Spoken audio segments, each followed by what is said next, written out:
Right about now, we go over to the national dialogue on the Office of the Special Prosecutor and listening to the conversations that's ongoing. Taking, because I mean, it was very clear that, in spite of some of the challenges that we're identifying with establishing the OSP, that there was a sense that something needed to be done. And that at any point in time, when a constitutional reform process was instituted, it will be used to firmly entrench the OSP in the Constitution.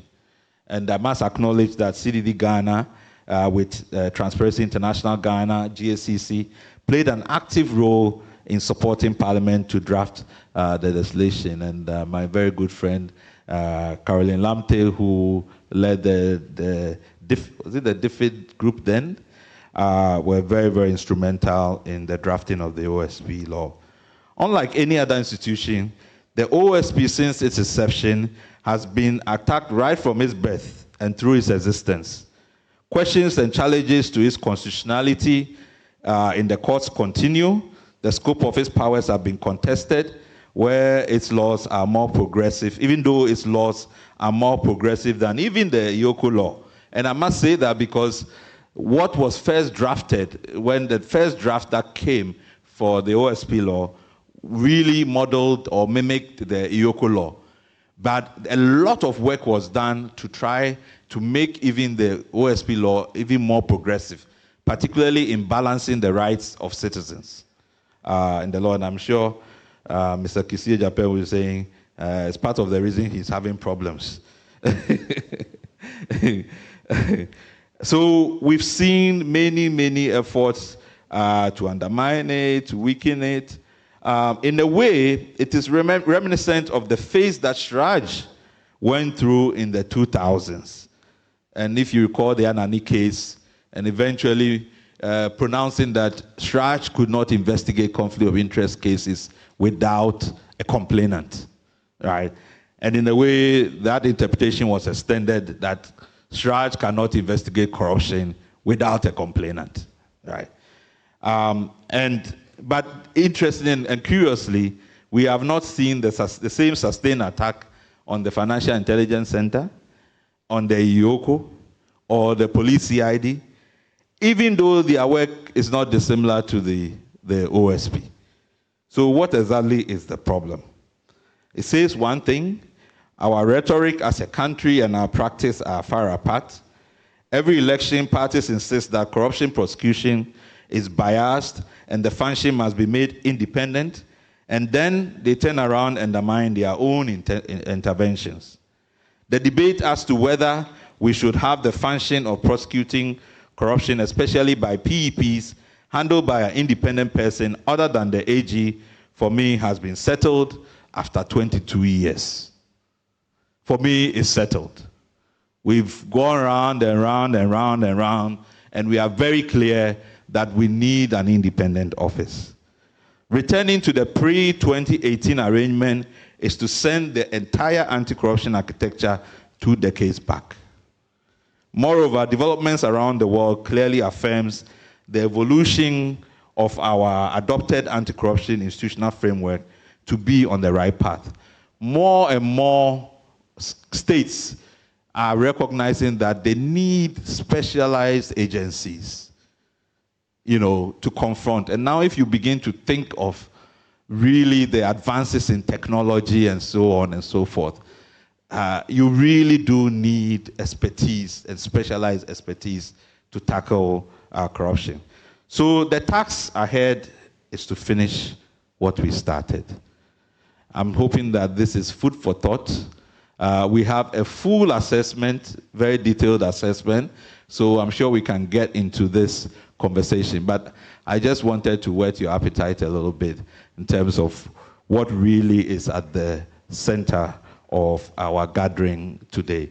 So again, welcome to today's event, and we look forward to a very lively debate and discussion about the Office of the Special Prosecutor. Thank you very much. Thank you, Dr. Kojo Pumpuni Asante. Director, Public Engagement and Partnerships at the CDD Ghana. We'll take a few remarks, and I opened on the notes that I will wish that our distinguished speakers will follow suit. Brevity. Because we want to get to the presentations, to get to know the meat, what exactly the Office of Special Prosecutor has been up to, what we have to be concerned about, what we have to celebrate, and then get to the panel discussion, which I suppose will be very incisive. So without much ado, once again, please let's welcome Kissi Agyebeng, Component Manager, Strengthening Anti-Corruption from the GIZ. Thank you, Kissi. Please. We're sitting on to my right, left. Thank you. Thank you very much, Samson. All protocol observed. I would like to indulge all of us to pause for a moment and imagine. Imagine rushing a loved one to a hospital, hope in your heart, only to hear the words, no beds, because you have to bribe to get a bed.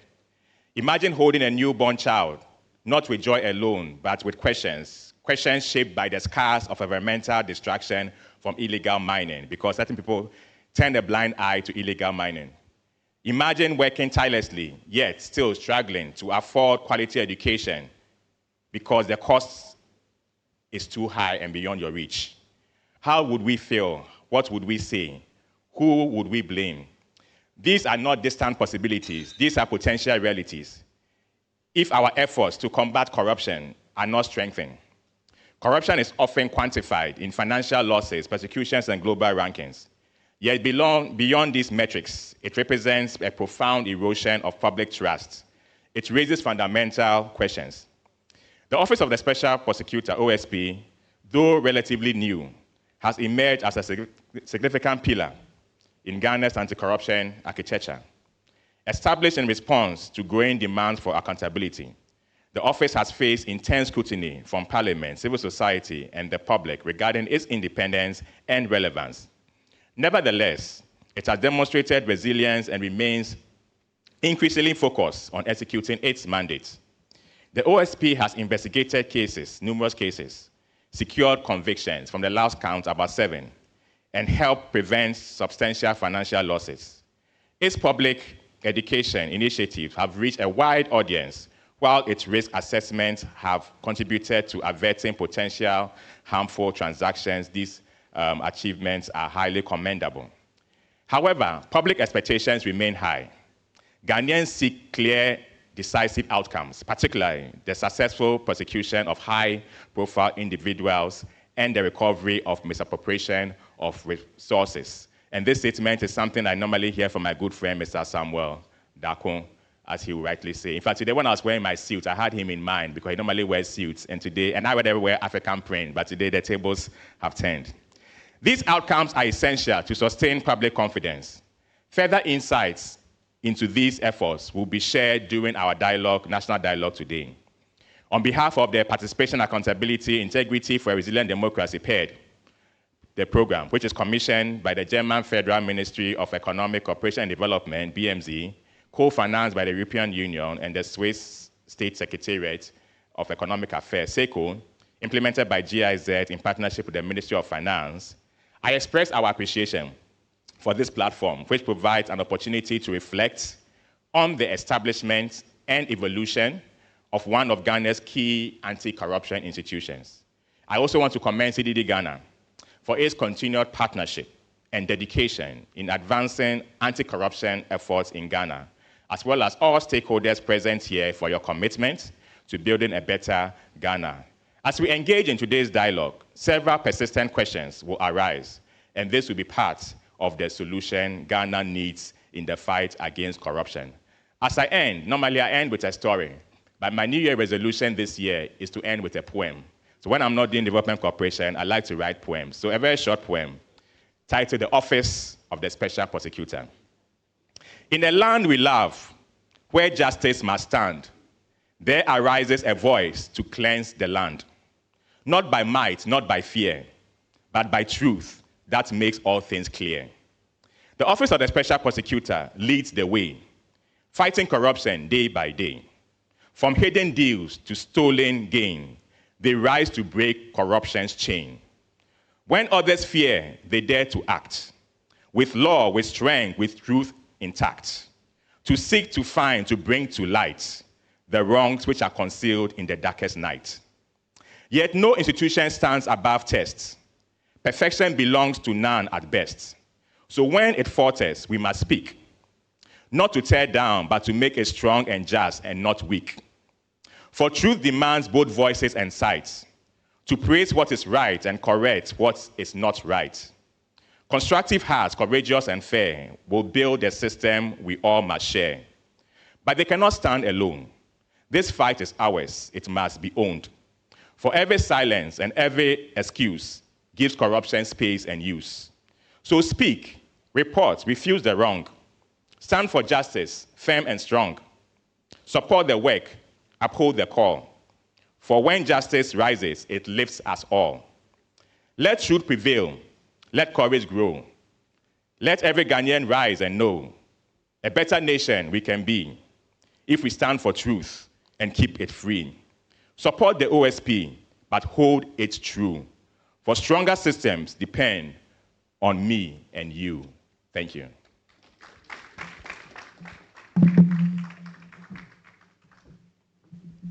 Thank you, Kweku Obeng Latte, for that poem. So, in a country where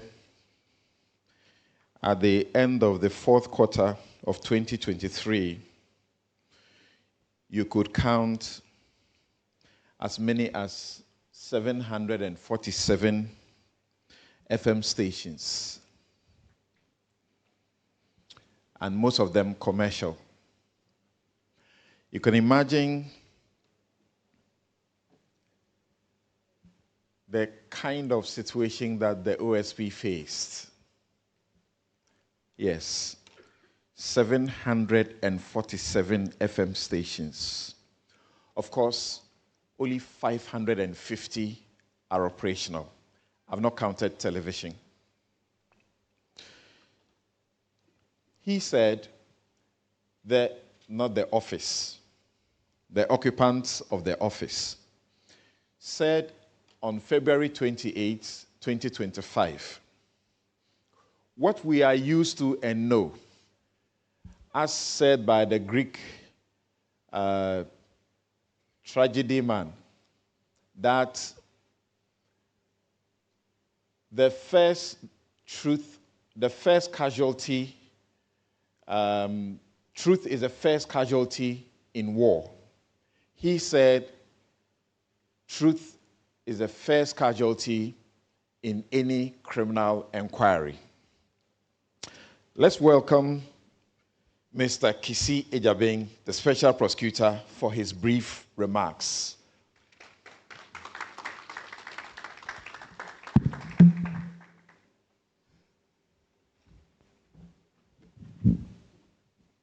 Good morning. It's not my program, but welcome. It's not my program because the Office of the Special Prosecutor had no hand in this, and it is for a good cause, so that it is from a deep place of sincerity and neutrality that this dialogue is undertaken. And when we were informed about it, we opened our hearts that it should be done. How many institutions can stand this scrutiny? It is the Office of the Special Prosecutor. More than 70% of the populace want an independent institution to fight corruption separate from the Attorney General. And more than 50%, and with this I take pride in it, the majority of Ghanaians trust the Office of the Special Prosecutor than any other institution to fight corruption. And with this, my job is done. However, I have started counting down my days to when I depart as the special prosecutor. When I become the former special prosecutor, I want to look back and say, civil society forged this office and civil society preserved it. It is your handiwork. Do not let it die. You recall what happened in 2025. Incidentally, it was our best year of performance. At the same time, it was our worst year of existential troubles. Why should Kissi and a few officers of the Office of the Special Prosecutor be the ones always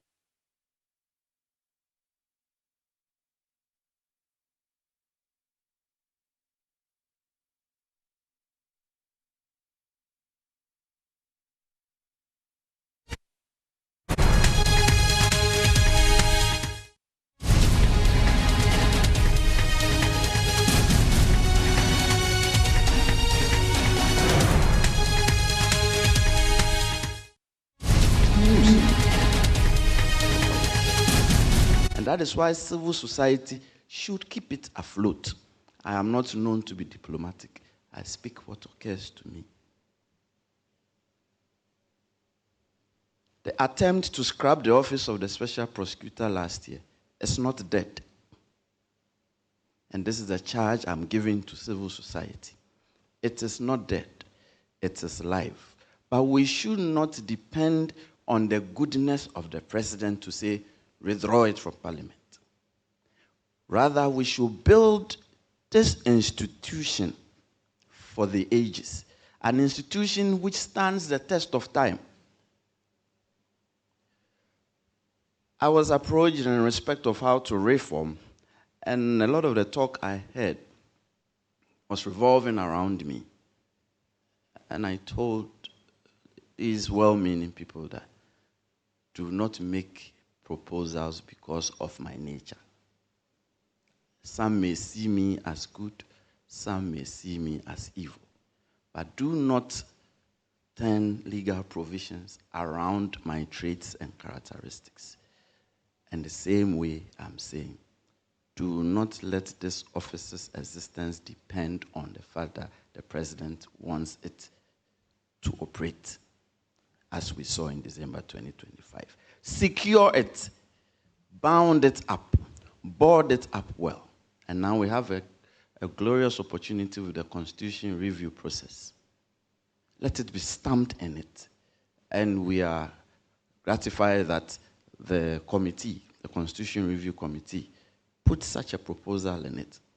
Let it be well-founded in it. Let it be well-clad, so that the next special prosecutor will not spend so much of his time fighting for survival of the office, fighting for survival of his position. It has been most unfair. It has not been for the best as far as our fight against corruption is concerned. But of course, some would want that situation to prevail. Because if your attention is sideswiped from the work sometimes, and you are fighting for existential battles, it weakens you in how you work. Civil society, ladies and gentlemen, I would seek your leave to depart after these remarks so that you can still go ahead with the neutrality which you bounded this program. I do not want my presence to join the discussions. But my able lieutenants are here. They will take all in good faith. And after this intestine examination, we would see where we got things wrong, where we need to improve, and where we need to do better. Thank you very much.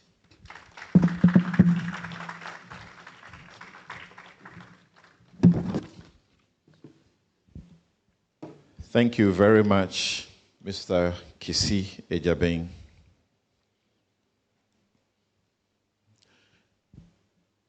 And as I said earlier, as he spoke, I could imagine, we all know that in the last year, they came and faced a lot of storms.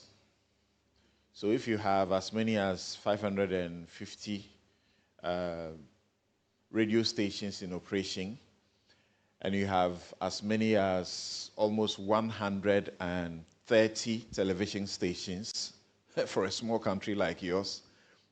Your electronic media, you are more saturated than even South Africa. You small country, how many people? And we are not even adding new media.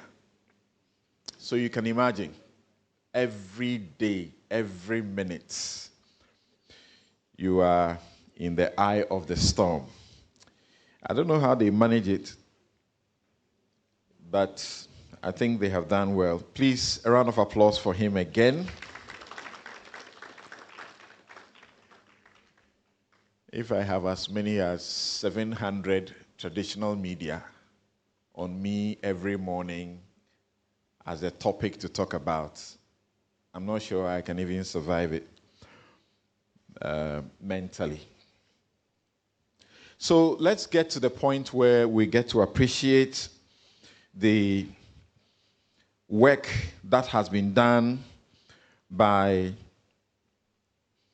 independent consultants and Professor Baole of the University of Ghana Business School as far as the OSP is concerned.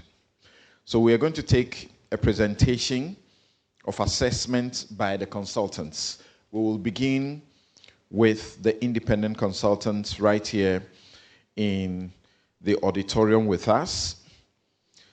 And she was once, we are in a privileged position because she had the opportunity to chair the board of the Office of Special Prosecutor at one time, and she has been in the anti-corruption fight for over 2 decades, most of which we have known her to lead the Ghana Integrity Initiative, now Transparency International Ghana. Ladies and gentlemen, please welcome Mrs. Linda Ofori-Kwafo. Thank you very much, Samson. And good morning, everyone. Permit me to stand on existing protocols already established. As Samson rightly said, my boss is on the line. Is Prof on the line? Vera?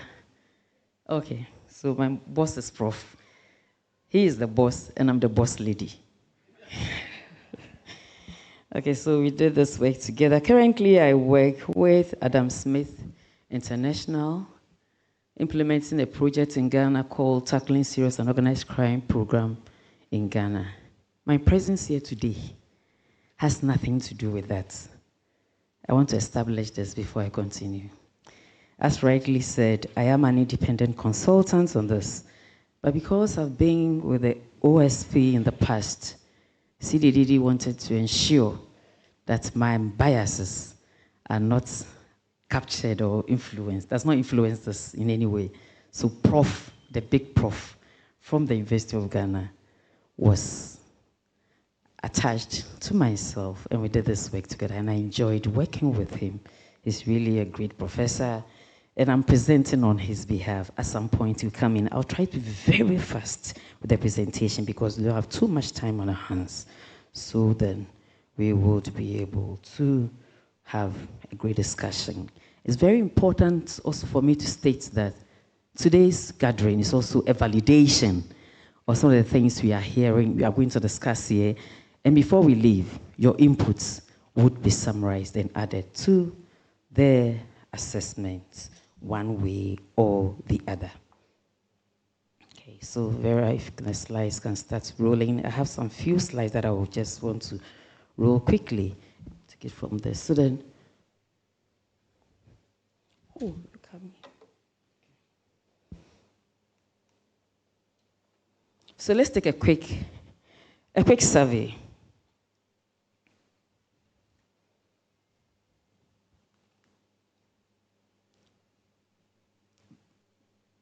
Those of us here gathered here, do you think corruption is a problem in Ghana? If it's not, I think we just move out of this place and just show by hand if you believe or you think corruption is.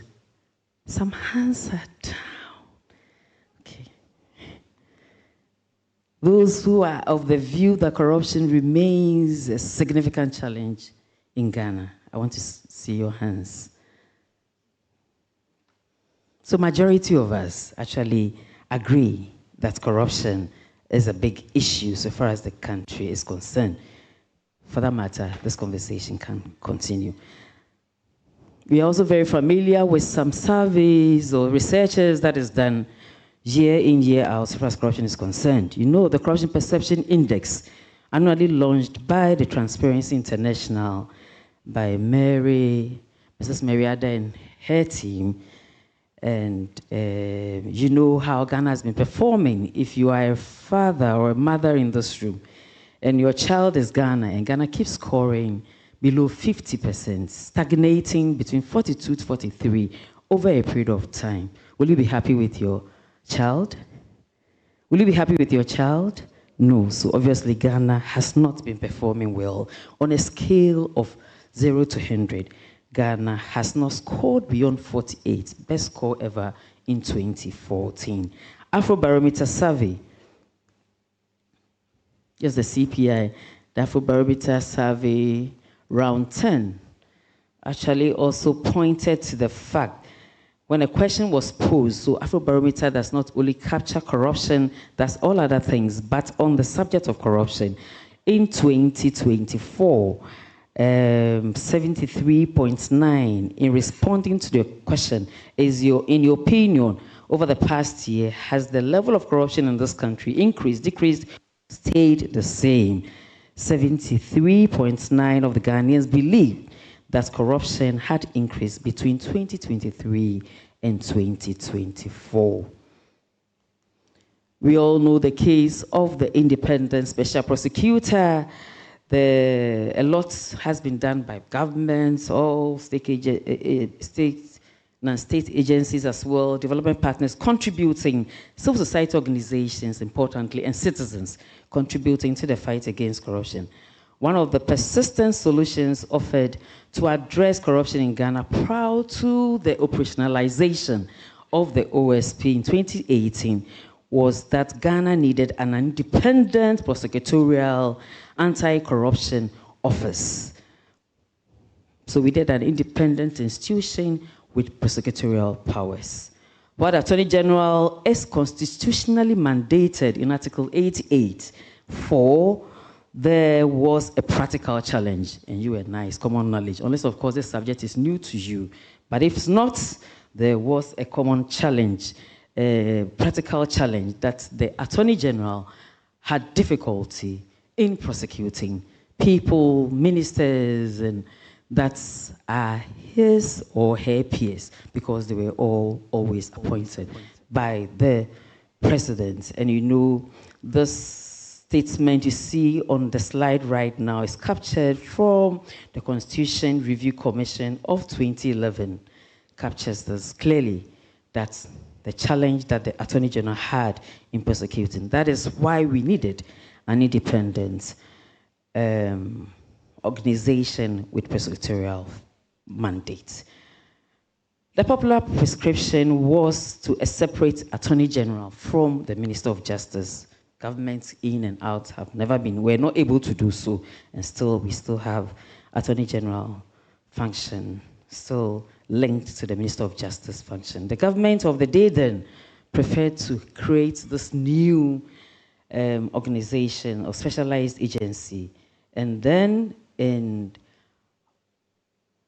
2027 we had the office of 2017, sorry, we had the Office of Special Prosecutor Act 959, being passed into law. If I remember rightly, I always say it was a birthday gift to me, but we have to check again so that I don't make a mistake. It was passed on 14 November 2017. 14 November is my birthday. Can you imagine? After so many years of fighting corruption, they gave me a law. That is why OSP is on my heart, right? Yes, that's if I'm right. And on 2nd January or so, the president, in 2018, the president assented to the law. And then we had the first special prosecutor in the person of Mr. Martin Amedu, appointed around 20-something of February 2018. So the office was, importantly, the office was given all lends some of the constitutional powers of the Attorney General to prosecute corruption and corruption-related offenses.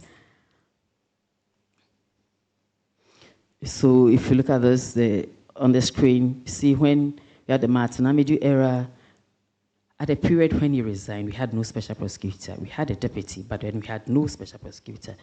Then we have the Kissi Agyebeng era. In 2023, from 2018 to 2023, we had a mass recruitment of all the people that the office needed to help it execute its objects stated in Section 2, its functions, Section 3, and its mandate, Section 4 of Act 959. Ladies and gentlemen, let me just zoom into the approach, what CDD wanted us to do. So the UR actually tells us the terms, but in summary, actually we're trying to look at, has the office delivered on its objects for its establishment? Has the office made any impact in the fight against corruption so far as their establishment for the past 8 years is concerned? What approach did we use? So we had options, but we decided to use a mixed approach, employing both qualitative and quantitative methods, but with a heavier leaning towards the qualitative. Remind you, this is not a research, it's a reflection paper. So don't take your pen and start marking how many people were interviewed and engaged, no place. We decided to give the citizens opportunity to contribute to whatever we decided to do. Data was collected from both primary and secondary sources between the period November 2025 and February 2026. And you know, that's 2025. November 2025 to February 2026. This paper sets out to examine whether the OSP is delivering on its mandates and the rationale for its establishment. It adopts the mixed approach, I've already said, the period of the data collection. So by way of presentation outline, we have the relevance of the legal and institutional framework, performance of the OSP, citizens' perception, SWOT analysis, insights from similar anti-corruption agencies. At that stage, I know Professor Bawule will do the presentation. Then we'll come and conclude the recommendations. I'll run very fast so that we save some time. We decided to rely on the Jakarta principles, Jakarta Statement of Principles for Anti-Corruption Agencies. Hereafter, I will refer to it as the Jakarta Principles as a metric to assess the OSP's legal and institutional framework. So get me, we didn't use it for everything, but that for the legal and institutional framework. It has 16 guidelines in all for anti-corruption agencies, developed some years back actually, but then the stakeholders that developed it were former anti-corruption agencies head, UNODC, UNDP, so many of them gathering in Indonesia, Jakarta, to actually think through the challenges they are faced as far as the fight against corruption is concerned, and then decided to adapt this to help promote and strengthen the independence and effectiveness of anti-corruption agencies around the world. It is a global principle, 16 in all. In the main paper that we'll finalize and publish, we've written about all the 16, but for the sake of time, for this presentation, I am going to concentrate only on 5 of them. So the 16 guidelines are mandate, immunity, ethical conduct, permanence, financial autonomy, remuneration, appointment, external accountability, authority over human resources, continuity, public reporting, adequate and reliable resources, removal, collaboration, internal accountability, public communication, and engagement. I also want to say that in all this conversation, I never had a personal discussion with the OSP, I had a personal discussion with anybody. It's a team, Prof and myself, supported by others, but we try to stay away so that. But then now that they are here, we have some few questions, we'll go back to them for them to validate for us as well, and then we can capture it into the report. So you can see I'm going to concentrate on permanence, appointment, removal, adequate and reliable resources, public communication, and engagement, and then score the OSP on these. So permanence, according to the principle of permanence of the Jakarta Statements of Principles, anti-corruption agencies shall, in accordance with the basic legal principles of their countries, be established by proper and stable legal frameworks such as the Constitution or a special law to ensure continuity of the anti-corruption agency. The OSP is not a constitutional body. That's common knowledge. Unlike the Office of the Attorney General and Ministry of Justice, the SHRAJ, the police, and all those things, it was created by an Act of Parliament, aforementioned Act 959. Therefore, OSP will cease to exist if Act 959 is repealed, the scare that we had last year.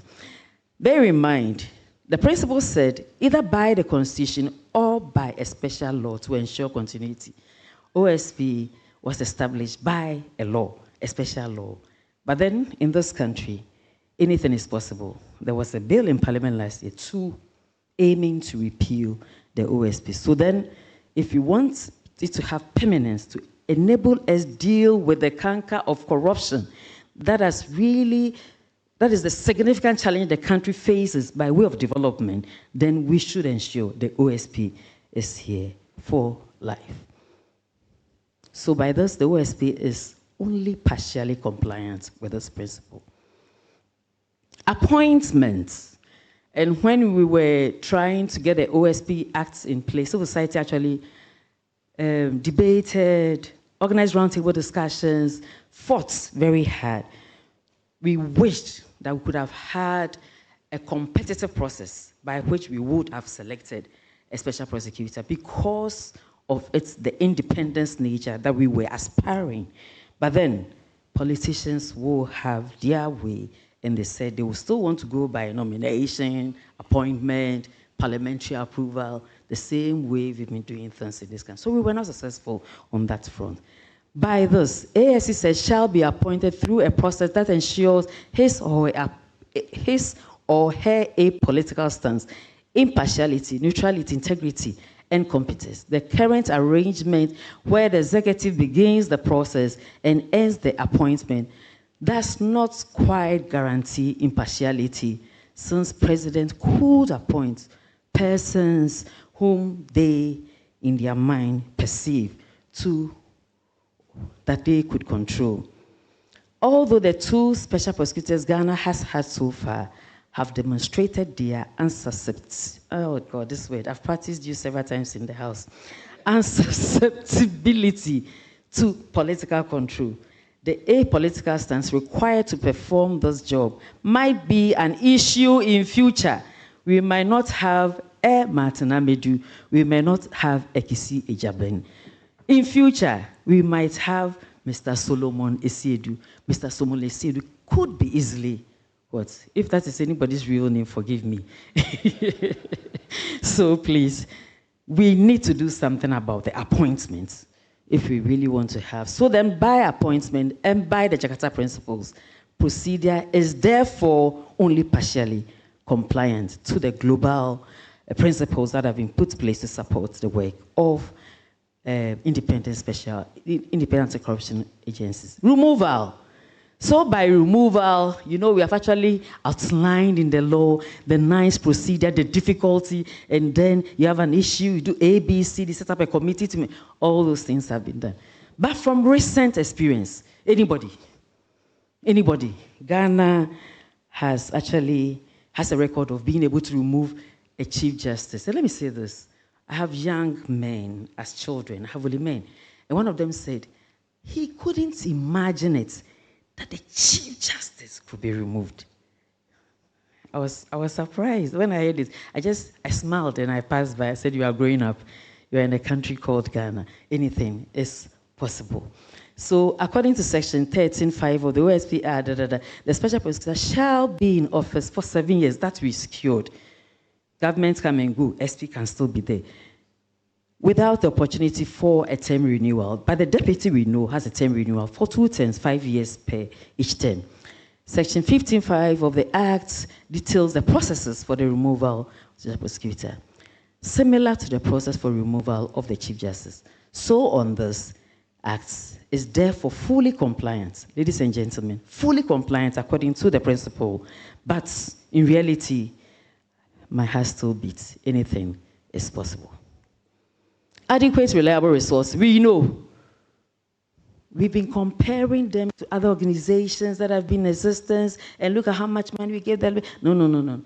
We forgot that this is a new agency. It was now being created, now being established. So many things were needed. But still we compare. So the former Martin Amedu complained, the current OSP has actually acknowledged the fact that resources might have been better than the past, but still there is a challenge. So far as the principle is concerned, we have not fully realized that for the OSP, we do not have adequate and reliable resources. Public communication and engagement. And so why is the OSP always talking, They've not even checked the Act and what the Act mandates the OSP to do. Attorney General decides to talk, why is Attorney General talking? Every day we complain. The OSP's Act actually says that Section 3.3 requires the OSP to report twice annually on its operation. The OSP has been publishing half-yearly reports, and same should be published also on the website of the OSP. And this actually aligns with what the Jakarta Principle states, that ACA shall communicate and engage with the public regularly in order to ensure public confidence in its independence, fairness, and effectiveness. This OSP has done religiously from Martin Amedu's era till date. The OSP has been available also on radio programs, discussions, and all that. OSP is therefore compliant so far as this principle is concerned. So I've actually limited this to the critical bits for us to understand in terms of establishment, legislation, and all that, the legal framework, 5 of the 16 principles, the details are in the report. When it's finally published, we'll get to know. So on permanence, removal, and whatever, on a scale of 0 being non-compliant, 0.5 partially compliant, 1 fully compliant. On permanence, OSP is partially compliant. On appointment, OSP is partially compliant. On removal, OSP is fully compliant, but with in quotes. On adequate and adequate resources, partially compliant. On public communication, the special prosecutor is fully compliant. All this information is available for everybody to find out on the OSP website everywhere. Get to know all that you've been doing so far these matters are concerned.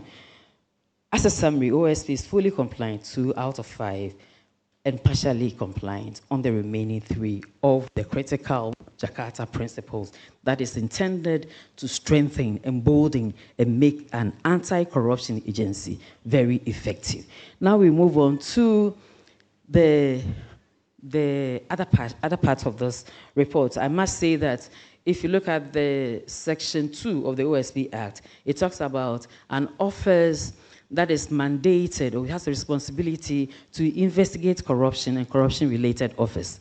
It's supposed to recover the proceeds of crime from corruption and corruption-related offences, and then it's supposed to also prevent corruption from happening. That's which is stated in Section 2 of the OSP Act. Actually tells us the 4 main things the SP is supposed to do. Investigation, prosecution. It's also supposed to prosecute, yes, corruption-related offenses. Investigation, prosecution, asset recovery, and the prevention of corruption. So you see OSP collaborating with CSOs to organize events, to educate people, to prevent corruption, and we always have a matter with that. So the investigations being conducted over the period, investigations is both a process and an end in itself. The OSP investigations in the Airbus scandal, for instance, brought finality, so a process and an end to that issue. The office has investigated some top officials. How many institutions have done so? We had the president, former president, then candidate Mahama issue was investigated. Mr. Kenofurata Cecilia Dapa, Mustafa Hamed, Charles Bisu, Ajenim Boateng, among others, taking on such heavy weights for full investigation has helped the cause of the OSP. This is the qualitative, but ladies and gentlemen, on the quantitative side, how do we determine if the numbers are impressive or poor? We could try to compare with other investigative agencies, but with different mandates. Will this be fair? We could also try to compare with institutions with similar mandates in other countries. But given that some of these institutions have subnational offices all over, whereas national offices are yet to be established with more personnel, will this also be fair? It seems to me the only fair way to assess this is to compare the OSP's own figures year on from the table. The OSP seems to be investigating more cases each year. Cases with significant updates, no significant updates. Every year when they actually publish, they say that they don't have any update for us, so far as these are concerned. We picked it from the SP's own data available. On cases, prosecution or prosecuted, these are the figures and the recoveries that have been made as well. Also going the way of plea bargaining in some instances. I don't want to delve so much because this is public information. On asset recovery, which is also a mandate of the SP earlier mentioned, under Section 2 of the Act, the OSP has been able to recover some monies as well.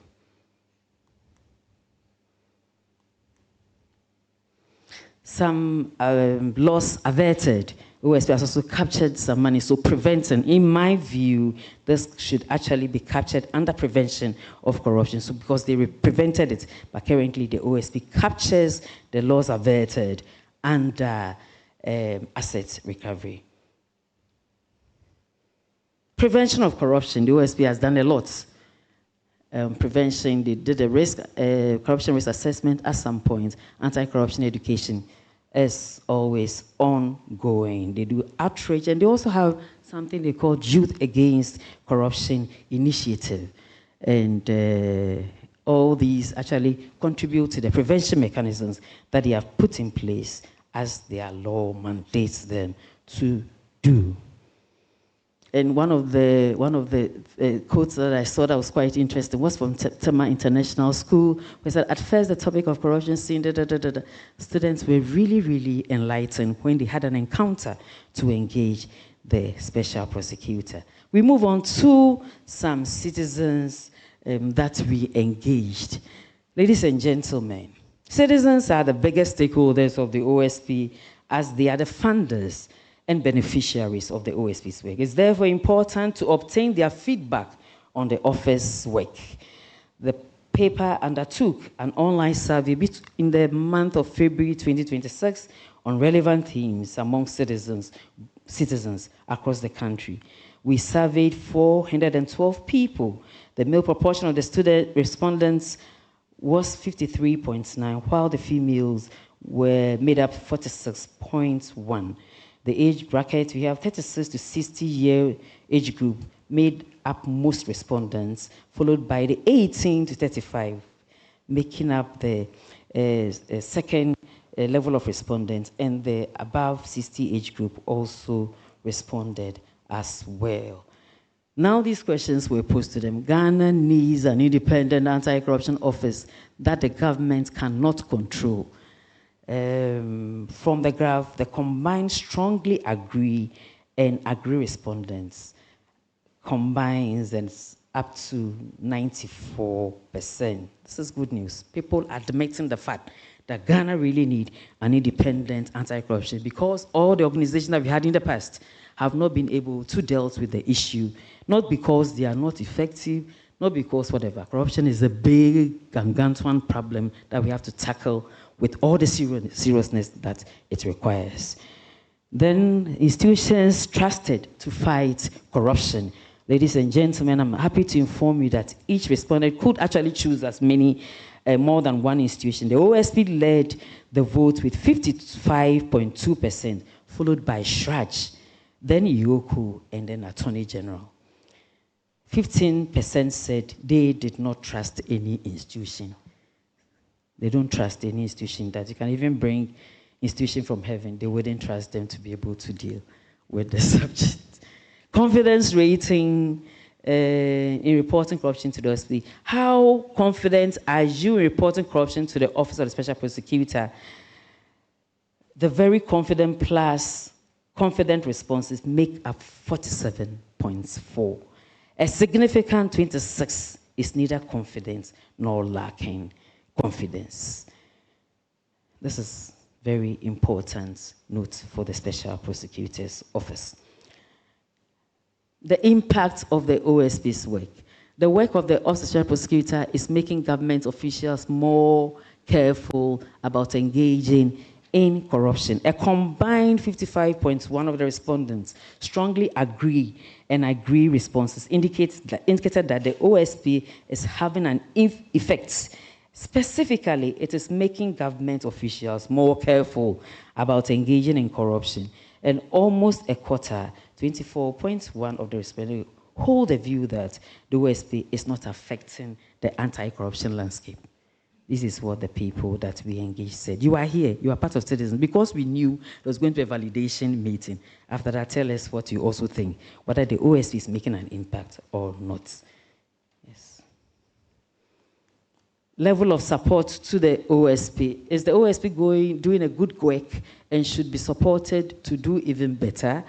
Ladies and gentlemen, a combined 58.4 of the respondents expressed appreciation for the work of the OSP. A little more than a fifth of respondents were neutral about the question, while 18.7 of respondents disagreed, some disagreeing strongly with the assertion that OSP is doing a good work and should be supported better. Generally, the OSP has the support of majority of citizens. However, the sizable proportion of citizens who are non-committal about the questions posed reveal that the institution is yet to convince a significant number of Ghanaians on the OSP's relevance and its effectiveness. I move on quickly to a SWOT analysis that we did as well, based on all the information that we gathered. Based on all the information that we gathered, by way of strength, OSP has a clear mandate. OSP's objective is very well stated, so I said earlier on, the mandates, the objects of the office is in section 2, the function is section 4, and the mandate of the office is section 2, 3, and 4. Yes. So it has a clear mandate, it has independence, it has great leadership, popular support. In terms of weaknesses, it has no permanence. It could be wiped away any day, any time. And resource constraints tends to be one of the biggest challenges of the office. By way of opportunity, ladies and gentlemen, by way of weakness as well, the OSP lacks, okay, so I've said that one. Opportunity. The emerging trend in asset recovery and civil recovery is an opportunity for the OSP, ladies and gentlemen, to make its work much easier. Civil forfeiture, especially non-conviction-based forfeiture, allows anti-corruption agencies to seize assets linked to crime without a criminal conviction. Another useful tool is the reverse burden of proof. In this scenario, the prosecutor's job is to link the properties to the accused and then require the accused to explain the source of their property. I'm told I don't have too much time, so I will move on to other things. By way of threats, it's very important for me to mention. The OSP is an institution under siege. There are perennial threats to remove its head. December 2025 has passed. There have been 6 or 7 petitions to remove the current special prosecutor. The second threat has been petitions to declare the office's independent procedural powers as unconstitutional. It happens, we hear in the news, and there have been attempts to always say that, oh, they are not a constitutional body, so what are they up to? Another perennial threat is the de facto political interference. If you remember rightly, Mr. Martin Abitu said that his work, he was being politically, his work, how do I put it? I'm on radio. So political interference, explain it your own way. The OSP is, in its current form, being an institution established by Parliament, faces existential threats. The recent draft repeal bill And the conversation around it in Parliament for scrapping the offices is worth noting. Others are talking about the fact that you have so much resources already, and we should be able to reduce their resources. At this juncture, I would pause, and then we will take some insights from other anti-corruption agencies from Professor Bawuli. But even before he comes, I think I've done well. I've talked, sir. So we take Professor Bawuli's submission, and I'll come back to do some 2 minutes of conclusions. So, Prof. Can I be heard?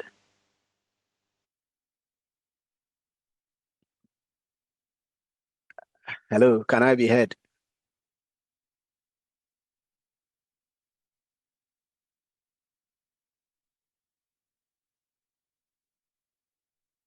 All right, great. Thank you, Samson. And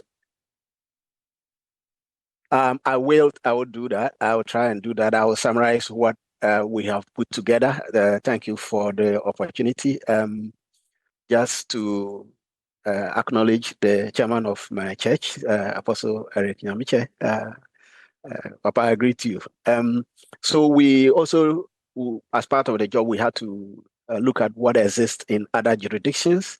And as you can see, we took a quick scan of a couple of them, notably anti-corruption agencies in the UK, in South Africa, in Kenya. We did this under the broad themes of structure of the mandate that they are given, and we try to look at the entire spectrum of the functions of the OSP: mandate, investigation, prosecution, prevention, and accountability. In terms of the mandates, in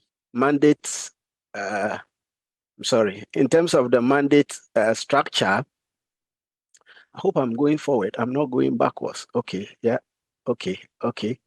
Yeah. So in terms of the mandate design of the OSP, we see that it's either that the anti-corruption agency has a mandate, which is whole in itself. In other words, it takes the entire spectrum of anti-corruption, or it is split.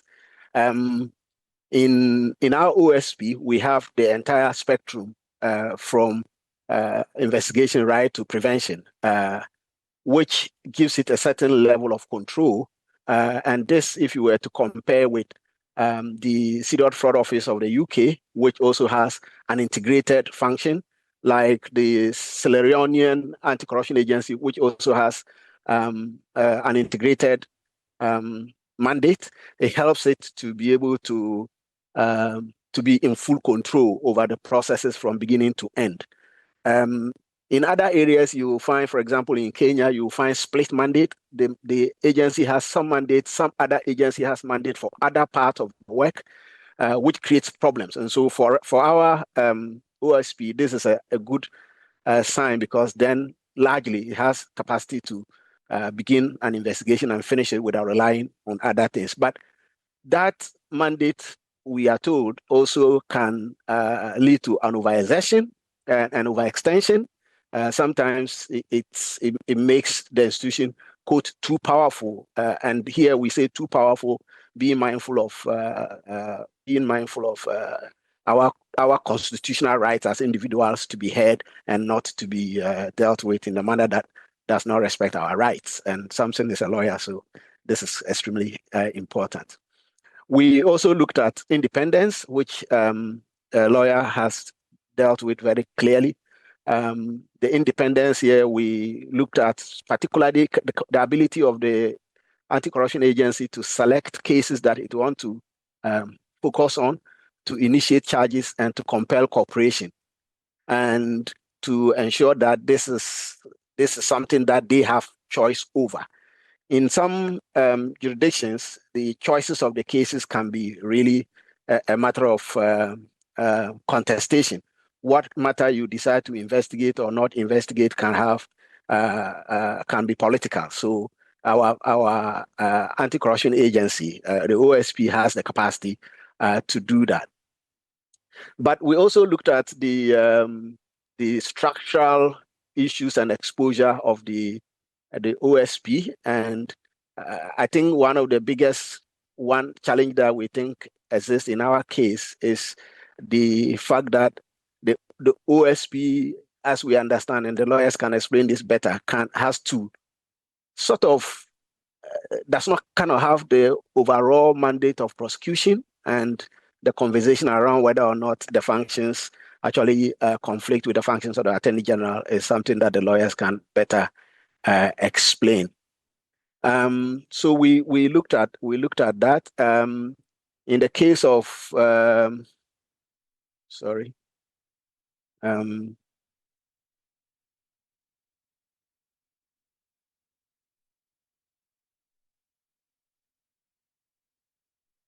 We see that if there is the Ghana's structural exposure, as we said, can actually choke the institution, and this can lead to veto. So if there's something that the OSP cannot do because it has to refer to the Attorney General, then the issue of case ownership, interagency, dependency, and collaboration can create problems.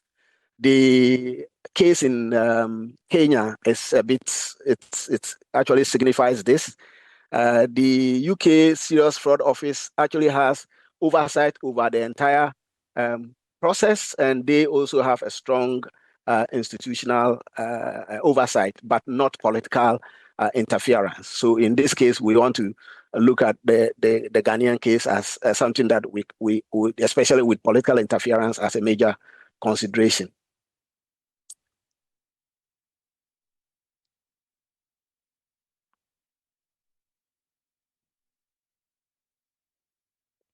Just so that I am able to summarize this, in terms of the operational capacity and specialization, our OSP has, because it has the mandate to do the entire hawk of the job, our OSP must have a lot of expertise and specialties within it to be able to do that. It should be able to do financial forensics, must be able to do digital investigation, asset tracing and recovery, and all of that. Now, if you have an OSP that is not properly built up, then there's a problem. In other jurisdictions, these expertise are readily available to be used, and for the agency not to rely on other investigative agencies, in which case it has full control over what it can do or not do.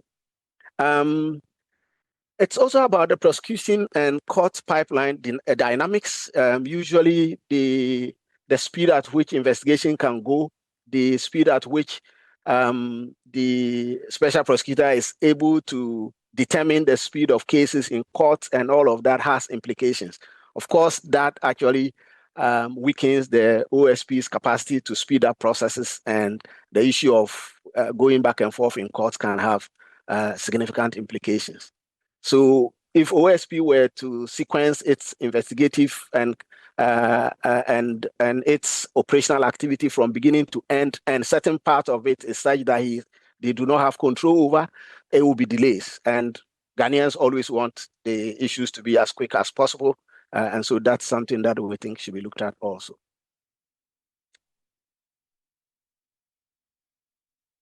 Asset recovery, our OSP has asset recovery powers. As it is in many other jurisdictions, there are asset recovery powers. The core differences here is that in other jurisdictions, this is very easy to do because there's a primary capacity within the institutions, and again, they can initiate processes much more quickly than our OSP. Let me try, and I'm just trying to juggle so a bit of confusion. Please forgive me.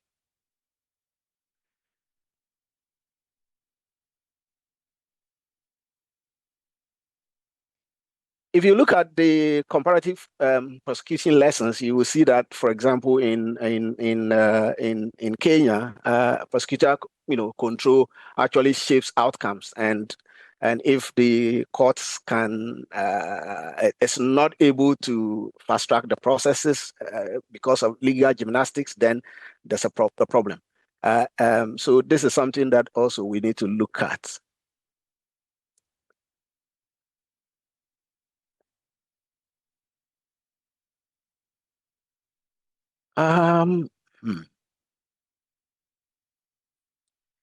The other area of interest is the issue of prevention and the implication of prevention of corruption.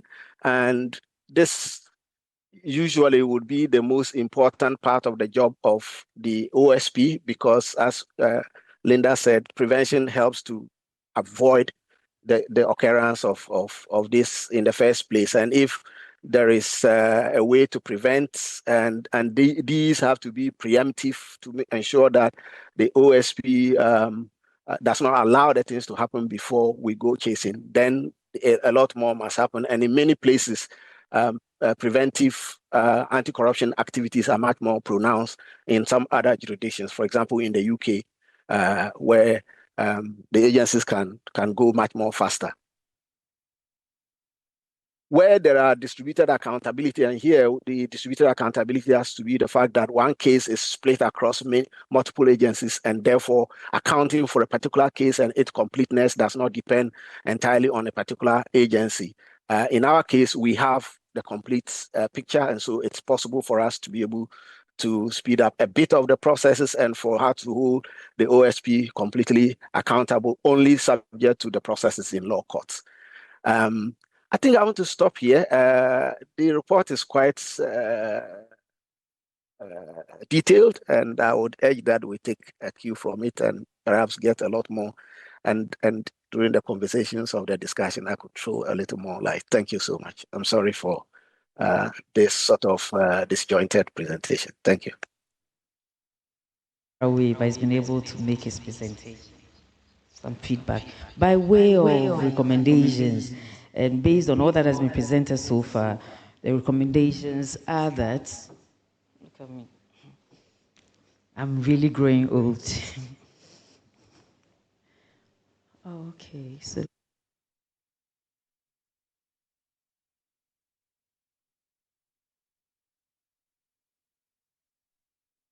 sole prosecutorial power to deal, authority, to deal with corruption.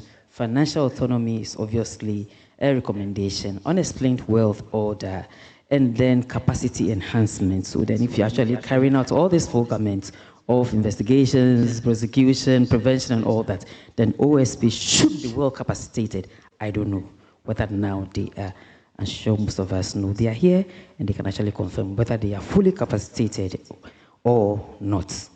And then that which sweets my heart is the Independent Anti-Corruption and Ethics Commission that was proposed by the Constitutional Review Commission. And ladies and gentlemen, I think it needs some just some 2 minutes on that. The possible significance of this proposal by the Constitution Review Committee deserves some comment. On 19 January 2025, the President Mahama set up the 8-member committee to review Ghana's 1992 Constitution. This committee, led by Professor Henry Kwesi Prempeh, presented its final report to the President somewhere in December.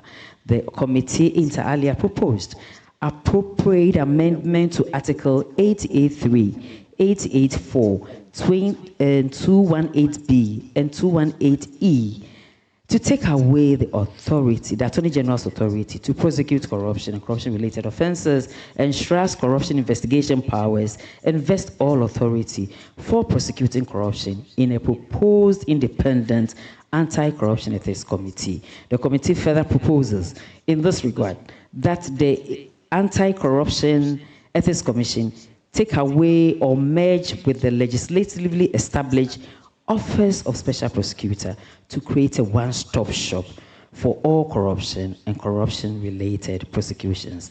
The implication of this recommendation is that the OSP will become the proposed Anti-Corruption and Ethics Commission as a constitutional commission, such as the SHRAJ and the Electoral Commission. This body will have permanence. This body will have more mandates. It will be able to carry out the full gamut of anti-corruption, investigation, prosecution, as a recovery and prevention that they are doing now, but they need more power, more capacity to be able to carry out this mandate effectively. Ladies and gentlemen, by way of conclusion, the establishment of the OSP addressed the genuine gap in Ghana's governance architecture. Although its early years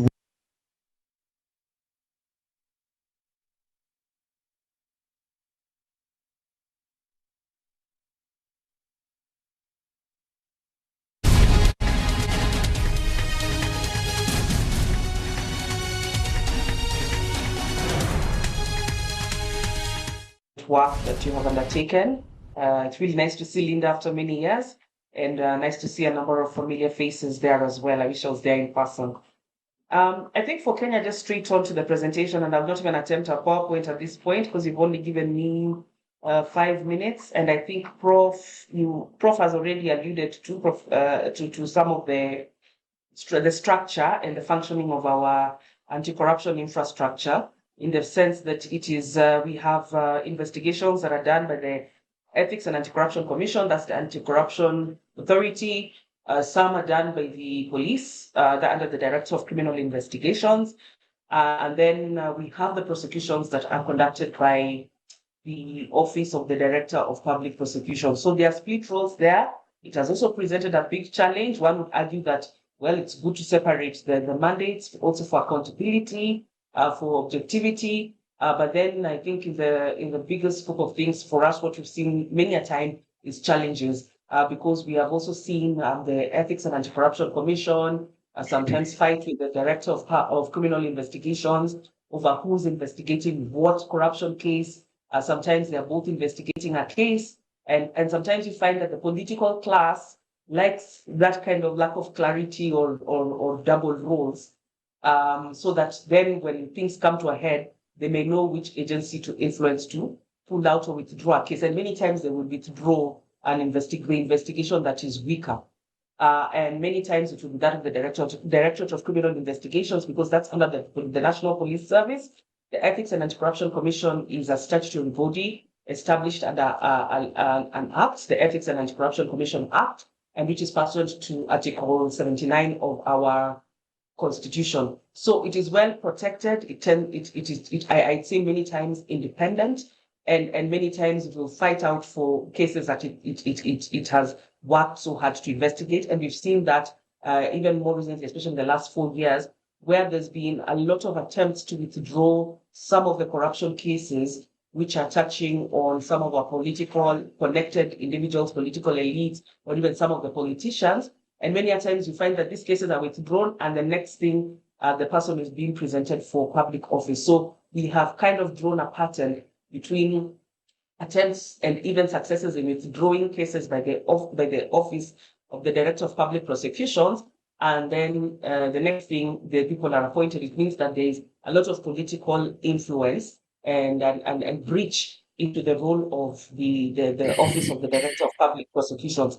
We, as civil society in Kenya, led by Transparency International Kenya, have actually gone to court to challenge some of the decisions that have been made by the Director of Public Prosecutions to withdraw some of the cases, especially where we had the trial magistrates or the judges actually say that they had to acquit someone because they had to acquit as a suspect because the prosecutor worked so hard, to defend the suspected criminal, and so they had no choice but to make a judgment of acquittal. So in some of those cases, we've had to follow them up in court and actually sue the independent prosecutors individually, and who try to have them held individually culpable and liable for some of the cases, because many times many of these people who have been let go will come back and claim remedies from the taxpayers. So we've had a number of challenges. Mary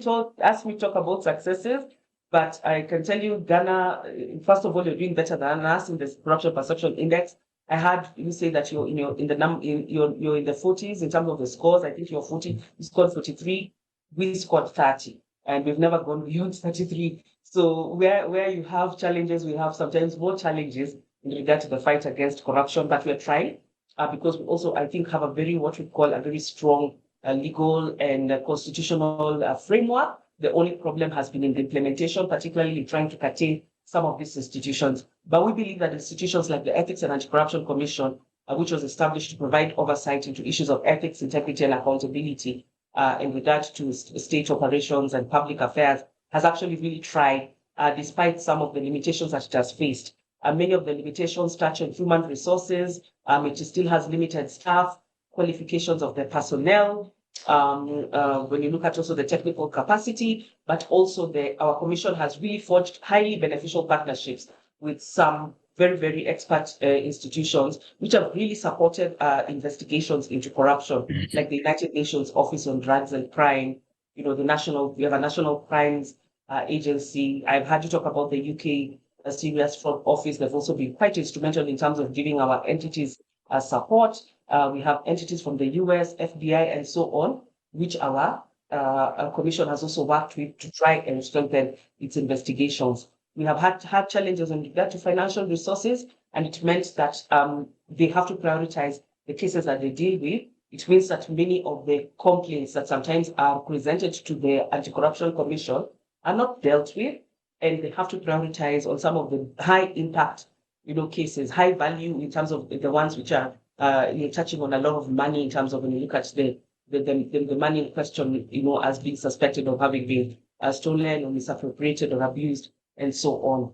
I think the other aspect I want to just touch on before I conclude is, because I've talked so much about the weaknesses of the Office of the Director of Public Prosecutions, and we have investigations, but then sometimes we don't have concurrence between the Ethics and Anti-Corruption and the Office of the Director of Public Prosecutions, because the ODPP, the prosecutor, has to concur with the findings of the Ethics and Anti-Corruption Commission in its review of the case before it then presents this to court. This means that sometimes many cases are not presented to court because there has to be that concurrence, and that's where sometimes our argument has been: can we have one institution dealing with both the investigations and the prosecution? So currently, prosecution is a preserve of the Director of Public Prosecutions. It institutes and undertakes all the criminal proceedings against individuals and entities who are suspected to have, who have committed corruption.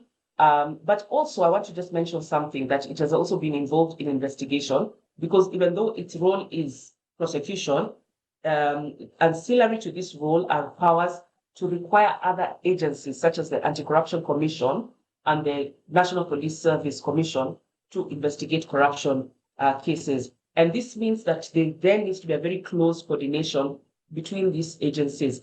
And in our own observation and advice in terms of moving forward, how do we move forward if these institutions continue to hold these separate mandates, is that there must be a multi-agency approach, so that these institutions are working, and we work toward, prosecution and the investigators working very closely together, such that by the time the case is concluded, we have 100% concurrence, if possible, on the corruption cases, and less public fights, because some of the fights have actually been very, very public in court, in press conferences, in parliament, and so on, and it has not been good in terms of restoring public confidence in terms of our perception and our confidence in the capacity and ability of our anti-corruption institutions, the prosecutor as well, to be able to deal with corruption cases. I think I want to stop there, and just because I think I've presented what our current architecture is, some of the challenges and some of the proposals that we have made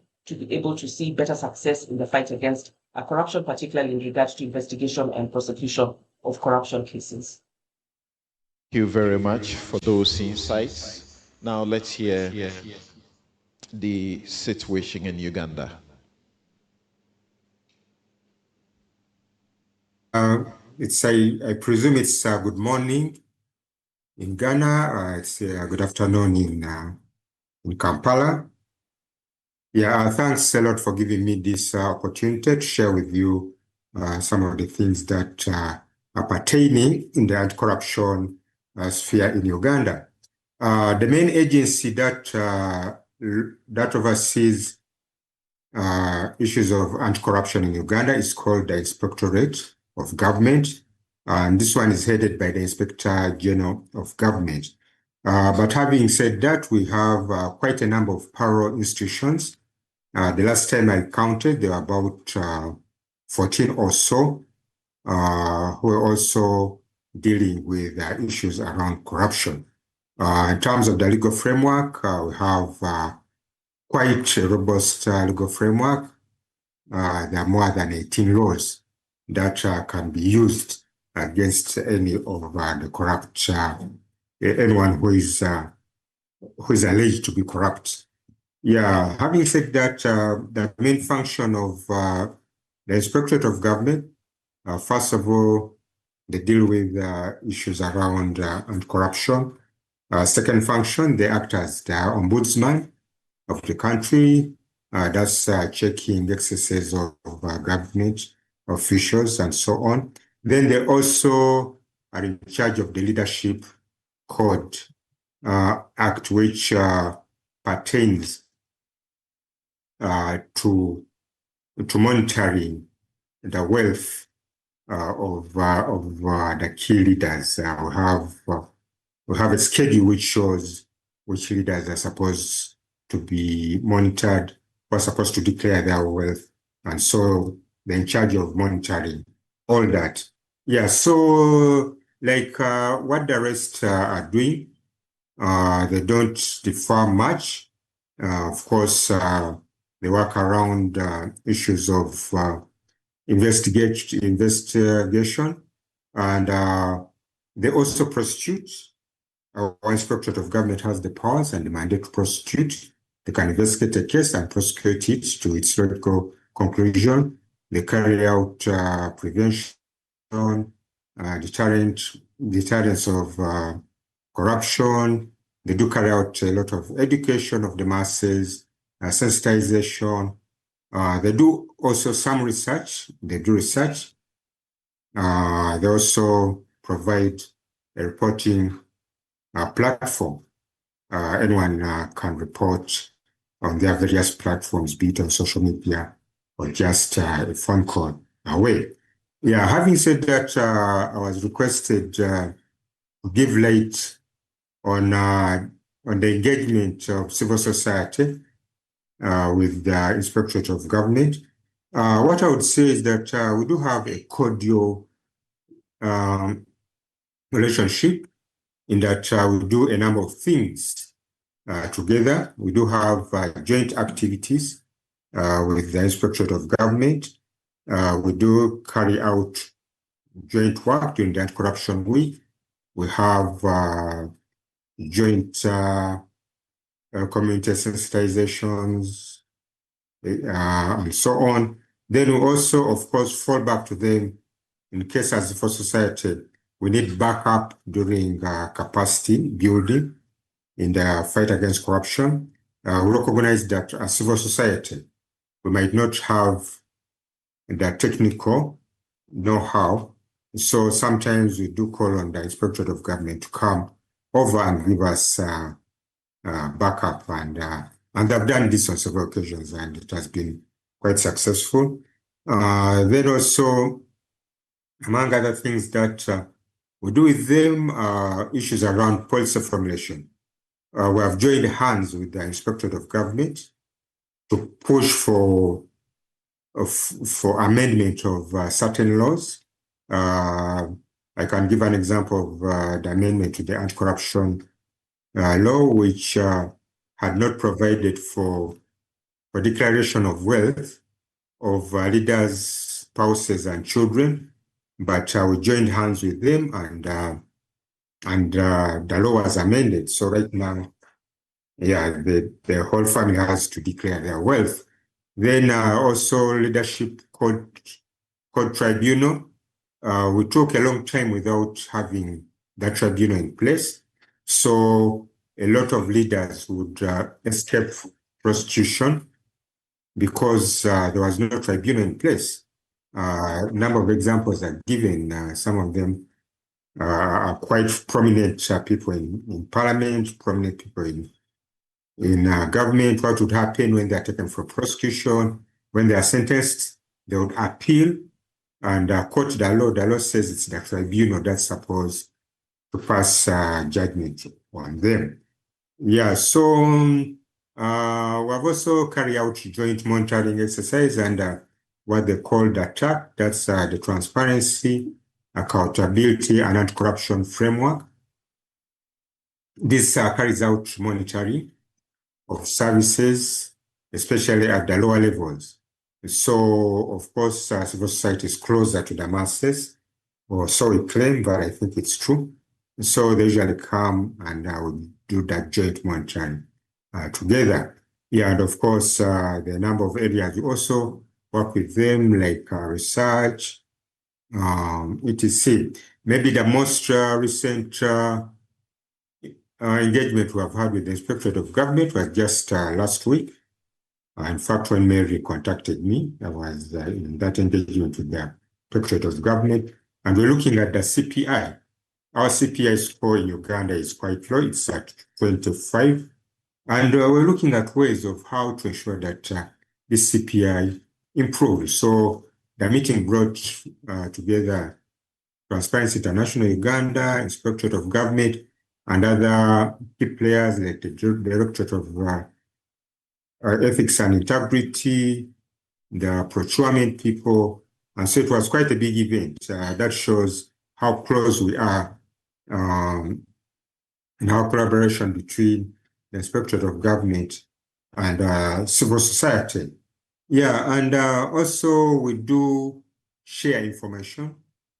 We feed into their reporting platform. Us as civil society do not have the mandate to prosecute. We do not have the mandate to investigate. That's the work of government. So when we get information, it's passed on to the Inspectorate of Government through their reporting platforms, through reports, we do research, and so we have passed it over to them. Yeah, so in a nutshell, that's about our collaboration with government. Of course, it is not without challenges. There are challenges. The office, the one with the Inspectorate of Government, the IGG, is a political appointee. Yeah, so that comes with a lot of political baggage. So sometimes their hands are tied.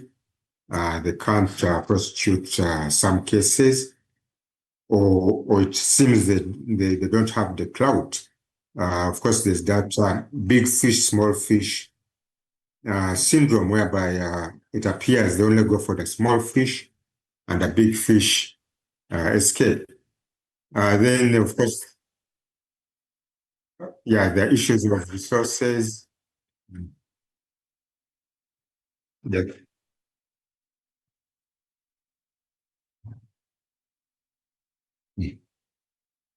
Front. So, ladies and Okay, thanks a gentlemen, lot. I'm going to begin with my guest right here, the panelist right here, to begin the discussion as far as the work that has been done by the independent consultants is concerned. So please stay in. This is a time that you have the opportunity to also contribute, so don't go anywhere.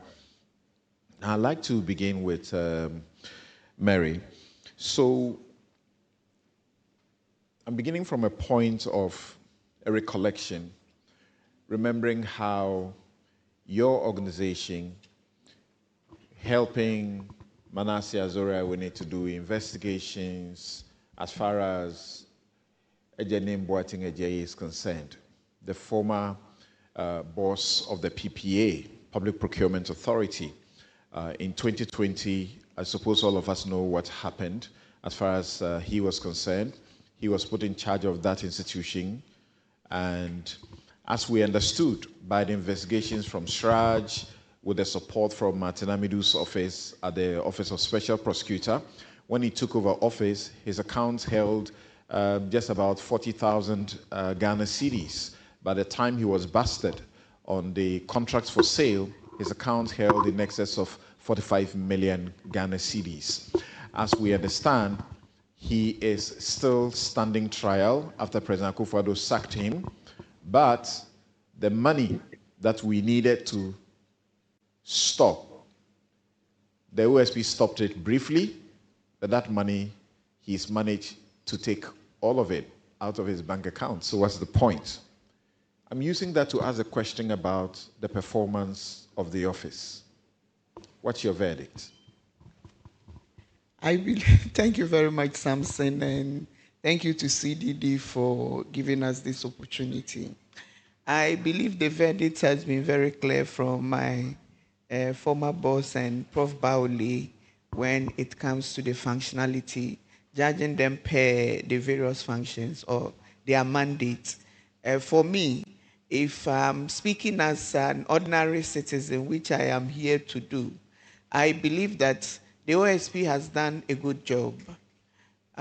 They may not have done everything we wish them to, but then per the remits within which they are operating, they have tried their best. Remember, I say so because one, the fight against corruption is a hidden activity. Corruption itself is a hidden activity and engaged in by either the people are very much interested in it or one of the parties is compelled to be part of the process.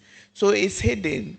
And unless and until it comes out, it becomes a very difficult one for any particular institution to say they are going to work on it to achieve any results. Again, we have an OSP Act which also grants, like we talked about, independence, grants the OSP some independence, but then the Attorney General still holds on to his powers to decide if a certain case must go on or not. And you, the lawyers, will say nolli prosequa. That's another. Then we see the office when it comes to the judicial sector as well. I'm not saying it's a capacity issue, but then it goes to courts, and at the end of the day, things are thrown out. Either the court process excessively delays, and you, the lawyers, also encourage it by dragging the processes to go on with the appeals, the very unnecessary ones sometimes, to curtail the process. And so they are doing their best, but they could have done more. If we are ranking them, perhaps because this study has not also ranked, you realize that from the Jakarta principles, they have indicated 0.5s and 1s somewhere. So we will go with that, but to also say that there's a lot more to be done. But if it must be done, then we need to do some things that have not been done, including even strengthening our legislation so that when they go to court, they will not be thrown out on issues around criminality, whether the issue is criminal, whether the issue merits, and if they have the evidence. Again, I believe that from this point forward, now that the OSP is well capacitated, the next time there is an assessment, we will then be able to tell them rightly if they are doing well. But for now, my opinion is that they are doing well, perhaps 60 over 100% of the times. All right, that's some rather very great mark. Some in the audience may say you are a very generous, teacher. So, Adam Sonano, let me come to you now. And the reference I began with, at the time, even though the office had been set up, as the presentation showed, it had not been tooled up. It was not until 2023 when it was tooled up. It had to take on cases that were already, things that already happened. Around in 20, and ladies and gentlemen, sometimes when Linda asked us to put our hands up if we felt corruption was a big issue and some were reluctant, if you want to get the picture a lot more clearly, the last 5 years, with the exception of 2020 up to 2024, the last 5 years, the Auditor General's annual reports revealed that almost 80 billion Ghana cedis had been stolen or misused by the public officers you entrust to work for you. This is not Fourth Estate going to do a story for you to come and counter. This is the Auditor General's report. 5 years up to 2024, almost 80 billion. We are looking for big push, which is supposed to transform our country. And we are committing how much? 110 billion thereabouts. So we can fund it without borrowing. In 2013, the Auditor General's report captured 2 contracts and 1 individual as responsible for over 1.1 billion US dollars, including Woyome. You remember that create, loot, and share? 2 years later, we went to the IMF.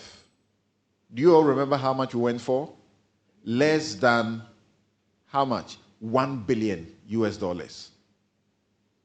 Meanwhile, here, only 2 contracts, 1 individual had stolen in excess of 1.1 billion US dollars. The office was supposed to catch all these thieves and jail them.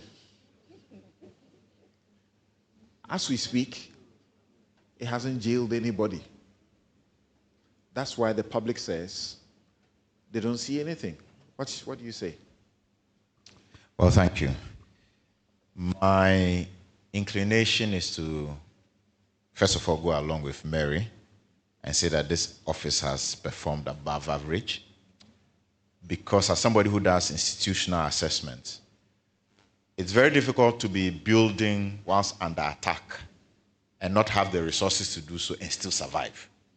For this office to still be there, late last year I met a young man who, 11 years ago, when we first started the citizens movement against corruption, it was under a Mahama regime, and we were doing protests against corruption. That was one of the young student leaders who was with me in the streets when we went asking for the Independence Square to do a vigil against corruption. Somehow he's ended up in the OSP. So I met him somewhere. I said, "Oh, how are you?" And he said, "Oh, I'm working for OSP." I said, "How are you?" He said, "Oh, the spirit is going." And there's a sense in which we don't know how our actions affect everybody. Somebody who was very vocal, but say, "Oh, the spirit is going." What is the point I'm making? I think that even though this was started in 2018 and we're in 2026, if staff were recruited in the last quarter of 2023, to all extents and purposes, capacity building would have started after that. Capacity building means that you now define operational systems, you now establish procedures, you consolidate the practices. That's taking you 6 months to 1 year. From where I sit, in a year and a half, not more than 2 years, the OSP has had what? It now has 67 cases, 7 cases completed. I think they've done very well. If the public is complaining because the indicators the public is using is that you must have jailed so many high-profile people, we are missing the point. There's so much this institution has achieved just by existing and preventing. Because persons so minor say, "Hey, OSP is there." In fact, the trajectory our politicians have taken is specifically because they are afraid. Let's not begin to think that, it's because the OSP. What trajectory are you talking about? Oh, the one, especially when they said we must repeal the law and scrap it. I was on a Joy FM program where they say, is it the institution or is the man? And I said, it's neither the institution or the man. The politicians were taking us down a road we've been already. So I think that in terms of the data, in fact, that's one of my asks. How can the team ensure that the impact is pulled out more strongly? So you've talked about the 67 cases, you've talked about the 7 that are complete, you've talked about the recoveries. How can we summarize that and so that we control the narrative? Because I was shocked when they were speaking that they've not even finished any case. OSP had already finished cases. When they said they had recovered nothing, OSP had recovered money. And yet, because the politicians have the platforms, and you had, do you say 700 or 500 FM stations? 700. Can you imagine? That is radio and TV combined. all repeating the same message from the politician. We have to scrap the office. It has done nothing. You know, I think we need to define the indicators for measuring the impact better. And I'm hoping that this work, when you end, there'll be some key indicators, ones that we can market to the public so they understand. When we are measuring the OSP, it's not the same. Also, we recognize that when they finish, they must go to court. I keep repeating that, okay, as chair of the AUABC, last year, I was part of their launch of their strategic plan on anti-corruption. And in that meeting, they talked about how they had 12 specialized anti-corruption courts. Not one, 12. Because they realized that these kind of cases, you need to take them to a place where the judges, those who are arguing, they understand the threshold of evidence. They are not going to use the kind of threshold you use in criminal cases, because to go and find all the evidence you want is not the same thing. So there's a sense in which we have not worked to create the other systems that support entities like the OSP to be able to get to court, finish their work, and demonstrate that they are doing a lot of work for Ghana. So my take is that the OSP is doing well under the conditions. It can do better. We need to support it. I like the data. I think the data is very encouraging. When 58% say, let's help them. 55 say, we have confidence in them. 77 say, we need independent organization. I think that Ghanaians are speaking. So, to Samedako, there are those who say, we used to hear of you a lot. You were almost in our faces all the time. And there were people who hated that and felt you were talking without doing. Now, the complaint is you are just too quiet. Have you succumbed? Thank you very much. Before I answer your question, there are a few clarifications I would like to make. And one of the problems that OSP has always faced is enough opportunity to be able to speak. Like as you said, there are too many voices against the OSP. And yet we don't get a lot of time to be able to explain. Madam Mary made certain remarks, and I'd like to clarify. Agyebeng. She was using particular language that often we hear in the media all the time, but they are not true. And sometimes I don't know how we even want to judge the OSP, whether we are judging the entire OSP or we are breaking it into two. So Agyebeng is a case that was done under the former special prosecutor. Now, under the law, and these are the things when you say people don't want to pay attention, especially journalists, and it makes it very difficult because they don't want to pay attention to the facts, and they want to report what they've heard from politicians. So under our rules, when you seize money or freeze the money of a suspect, it's a suspect because the person is not yet before a court. You have 1 year within which to bring a charge. When I seize your vehicles, your houses and all that, I have 1 year within which I'm supposed to charge you. Now, before the 1 year could expire, the former special prosecutor had resigned. And there was no special prosecutor at the time. Somebody said there was a deputy. A deputy has a certain amount of days or months to act, and it ceases. So the office was headless. Now, the law says that if you have seized my property, and within 1 year you don't bring a charge, I have the right to go to court and get it unfrozen. So there was a transition where the new special prosecutor had not been sworn into office, but his name had been mentioned. He was going to go through vetting. So within the period where there was a vacuum is when the suspect went to court to say that, well, they seized my thing, it's been more than a year, and I have not been charged, so release it to me. And that's how come the monies were released. There were backroom things that I don't want to talk about because in Ghana, when you try to be more transparent, it is then used against you. So some of the journalists might have published these stories all because we gave it to the journalists to publish. They didn't get it from anywhere. A lot of the journalists that go around say they've done is us who give it to them, because sometimes you don't want to publicly say something.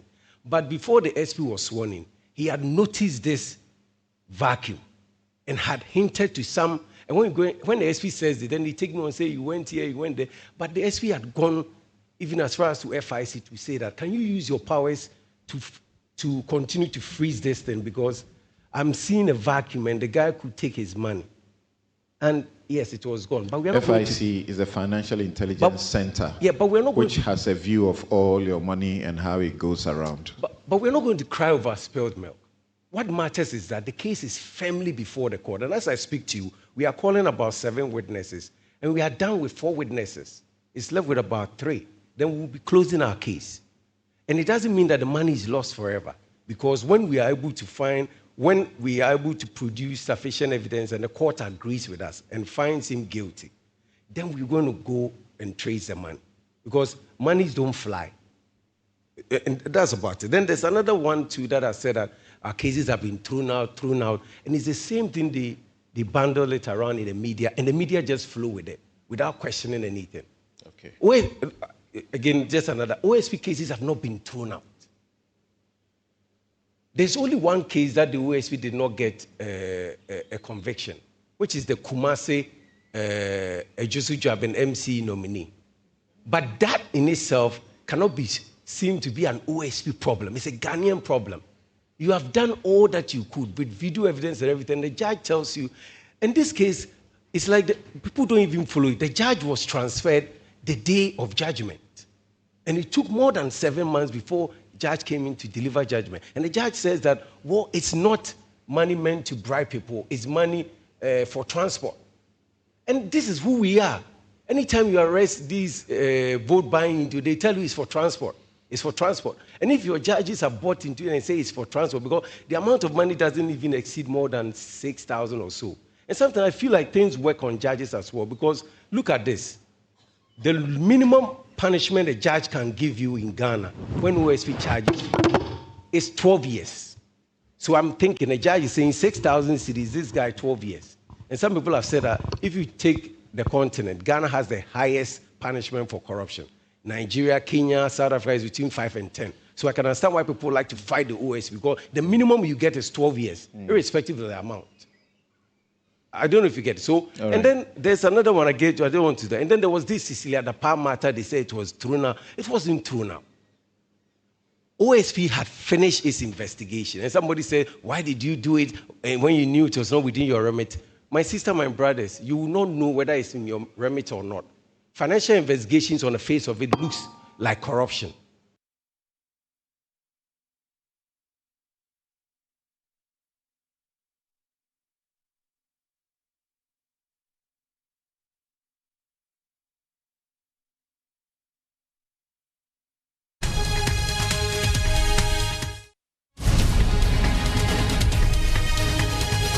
Other agencies that should help us address the issue. Collaboration is one of the biggest challenges so far as the fight against corruption is concerned. Fight against any kind of crime is concerned.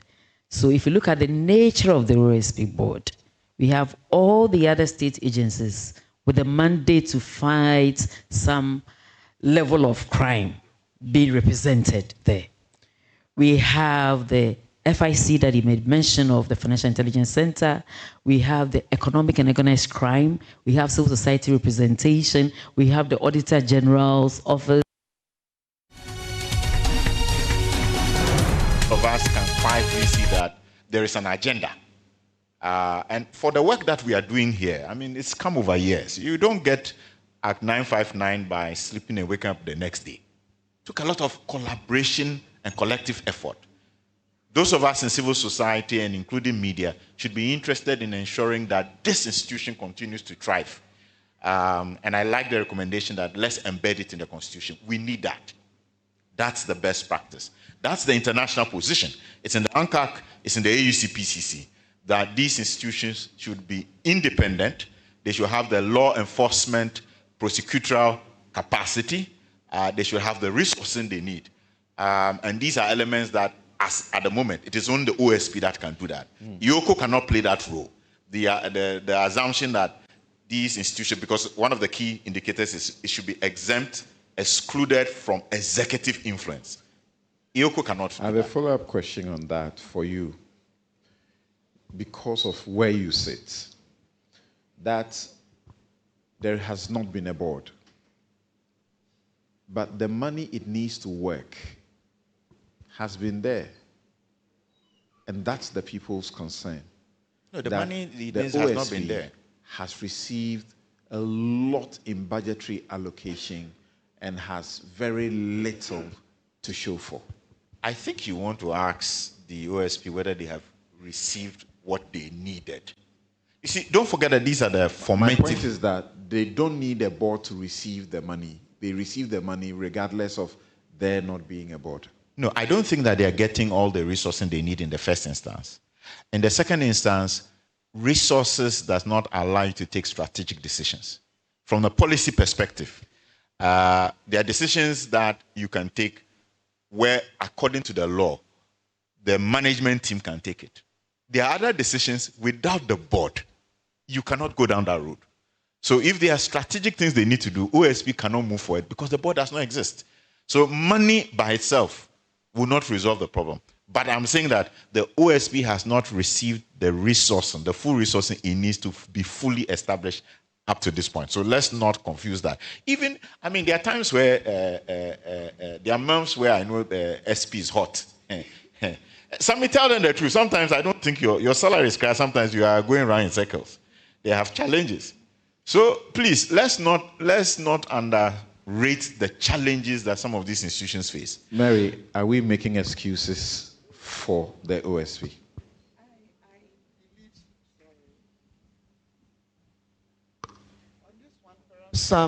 The question we should be asking should be to the OSP. Do they need a board? Because even in civil society, I ask that question because we want to embed the OSP in the Constitution.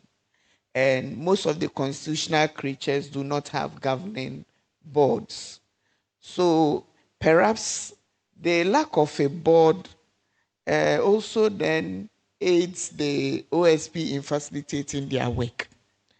I'm being curious to ask. Perhaps Sami should tell us, do they want a board?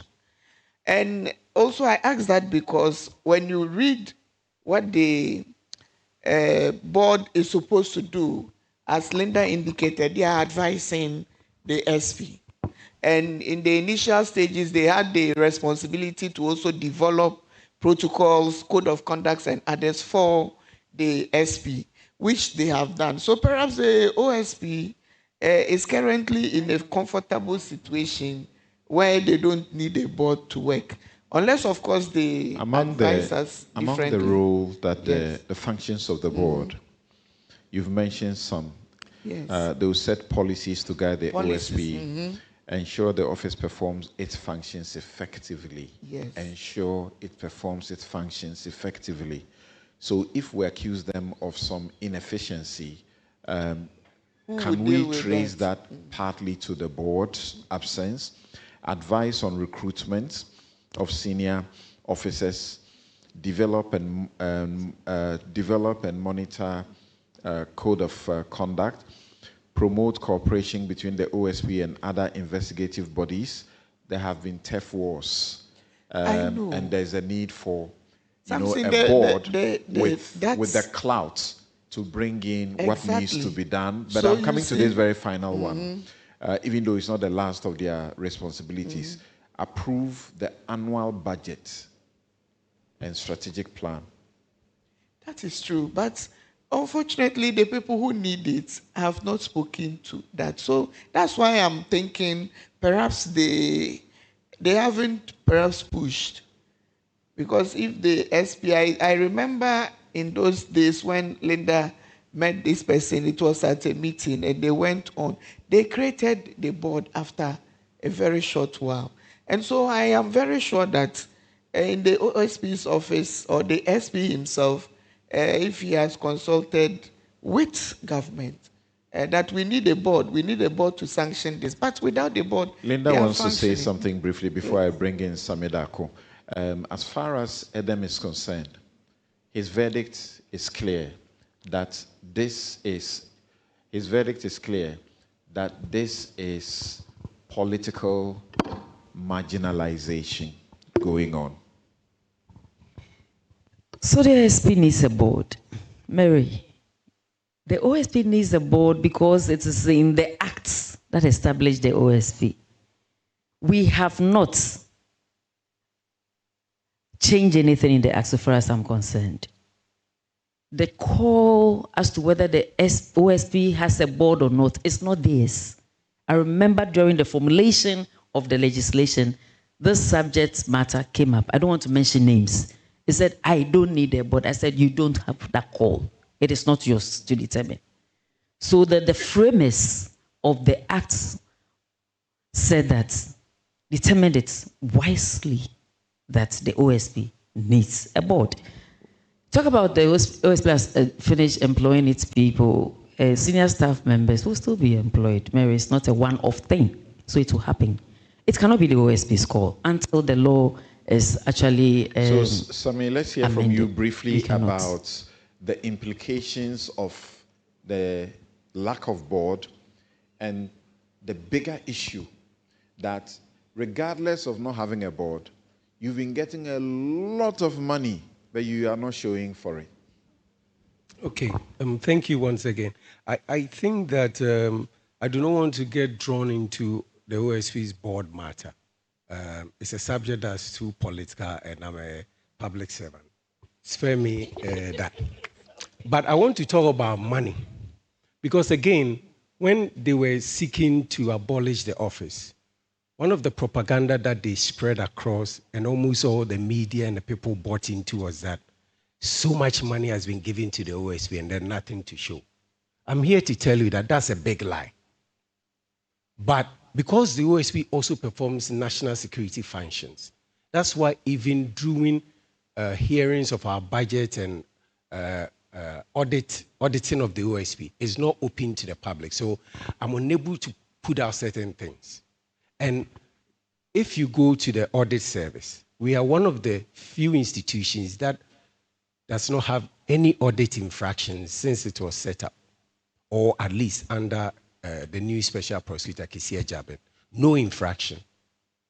So our finances and the way we do things are always taken care of. But I want a broader picture so that people appreciate. I have these statistics, and these statistics, they are releases to anti-corruption bodies. So often in the media, they will hear OSP is allocated, let's say, 200 million.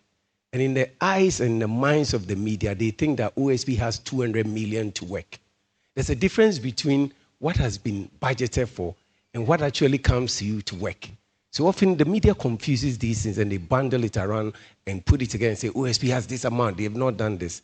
Let me give you, I'm putting together anti-corruption bodies in Ghana, SHRAJ, OSP, Attorney General. Because IOCO is under Attorney General, I cannot separate IOCO. So SHRAJ, Attorney General, OSP. In 2020, the monies of all these people were 319 or something million. In percentage-wise of Ghana's revenue, as shared to other sectors, it's about 0.70. I'm not going to go into it, but when you do 2020 up to 2024, the entire budget releases, not budget, that was given to Ghana to fight anti-corruption. It's about 2.6 billion Ghana cedis. We as a country, our recent survey shows that we lose almost $3 billion to corruption, which is roughly about 35 billion Ghana cedis. So what we are doing as a country is that we put only 2.6 billion cedis, Ghana cedis, into fighting corruption. And we lose 36 billion Ghana cedis. Who does that? Who does that? The money you are putting into corruption is so small, and yet you are leaking. If you are even able to put in 10 billion and you are able to stop the leakages, then you can have more money to do big push, to do this, any other thing you want to do. But as a country, we seem not to care about where we put in our monies. So other sectors will get, say, education, 12 billion. I'm not saying that they are not important, but if you're able to solve this leakage gap, and the anti-corruption bodies are well-resourced and they're able to fight it, they're going to save you more money so that your fiscal space, you have more money to use and to help Ghanaians. So I think that is what I want to draw attention. But often we put in the media, see so much money. Let me be honest with you. It's been a struggle at the OSP. And the men and women who are working there right now, as I'm here, a lot of them are on operations, seizing assets and the rest. Some of the things, in our half yearly, we tell you, some of the things, because they've not matured, we don't say. And often when you judge us and say we have not done anything, we get surprised because I don't know whether it's because some of the investigations don't end up in prosecution. But as the research listed, they even left out so many cases that we have completed. It's not every case that we do that will end up in prosecution. And prosecution, something is here will tell you, it takes between 5 to 7 years. The average prosecutorial trial in Ghana. Sometimes when you're lucky, 3 to 5. Since Kissi Agyebeng took over in 2021, 2022, we have about 33 high-profile persons standing trial. Now, if you count the period, he's not even done 4 years, right? From 2022 to now, it's not 4 years. So even if Ghanaians expect that we should put people in jail, it has not ripened yet.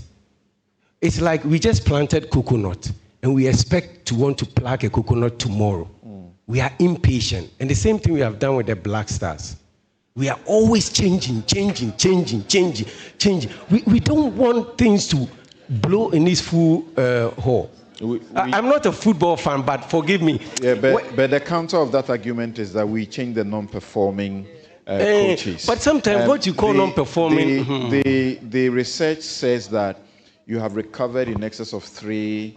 I can give you the statistics. In excess of 3 billion, and you have prevented the loss of about 7. If you just give me one, I can just give a simple example. So we put our successes in Epoch. Yeah, surely. We put our successes in Epoch. We take Martin Amidu's era. If Ghana OSP did not do anything in Martin Amidu's era, at least he did a corruption rigs that saved Ghana a lot of money. That's the Japa royalties deal. This was estimated at $1 billion. That's huge money. Because of the work he did, that contract was suspended, never came off. Let's come to Kissi Agyebeng. He's done a lot. There's this Ghana Health and LCB worldwide disinfection contract that we were losing nearly, it's about over 300 million Ghana cedis that we were just losing. And we blocked that contract. There's a Tema Oil refinery. We saved Tema Oil refinery. There is customs, what we call benchmark value, that allow customs officers on their own to be further discounting already discounted taxes that people are supposed to pay. And they are percentage-wise. Revenue, when we got Parliament to yank that law out, improved by about 300%. Now, if you do a yearly basis, it's a lot of money OSP has given to Ghana. Then we have the auction of vehicles. First, people were not paying the duty and taxes payable. That's why now people complain, I don't get auction car to buy. It's expensive. It's because of the work OSP did, because people were not paying the taxes on it. We have done SML, saved Ghana so much money. We've done the airport one, Evertex. We've saved Ghana so much money. These are the preventive things we do through what we call corruption risk. Then we have prosecutions. We have 7 convictions by plea bargain. Ghanaians say they want people in jail. Plea bargain is easier to get early. It doesn't mean that people won't go to jail. When the cases run its full course and the court is convinced that we have sufficient evidence, these people will be sent to prison. All right. Do we have Professor Baole on the line? Hello, Prof. Yes, yes, Samson. I can hear you.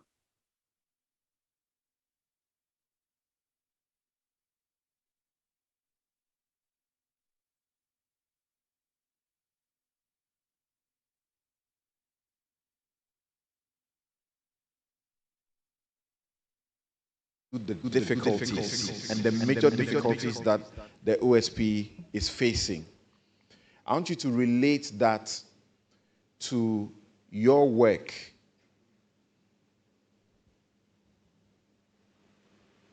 Okay. Yeah. So, Samson, the conversation around anti-corruption and fighting corruption must be seen from two broad perspectives. Those of us who are citizens and wanting us to catch thieves, as it were, and those of the people who we are catching. In all the cases, it's important to note that how much outcome we get from those who are doing the catching must always take on board the things that we want to also protect, the rights of the people that we deal with when we are catching. And oftentimes, until you get involved or you are the one being investigated, you would often judge the OSP and such other anti-corruption institutions as we have done. So I think that the issue about, for example, the boards are important because for purposes of policy direction and all of that, boards are important.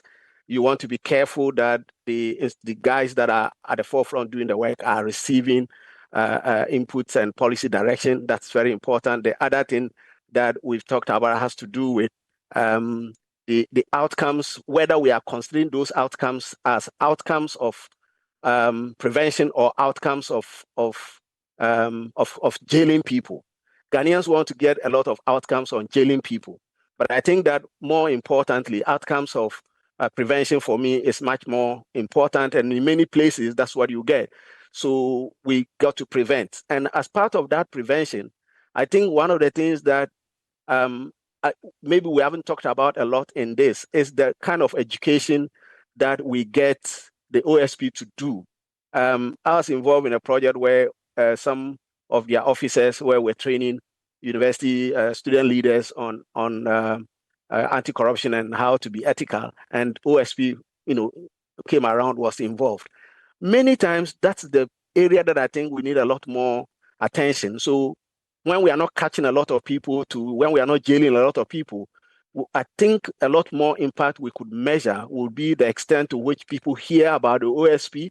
And I was just doing a quick check on the OSP's social media handles, and I see the OSP, for example, on Twitter has just about 52,000 followers, and we are a country of millions. So how much engagement do we see there? How much engagement do we see on TikTok? How much engagement do we see? Because these are things that actually help us to be able to get the messages across and to prevent corruption and to make sure it doesn't happen. The other thing with challenges, and this is also across many jurisdictions, has to do with the extent to which the education that we have actually culminate into the fear that people express, or that will prevent people from wanting to engage in.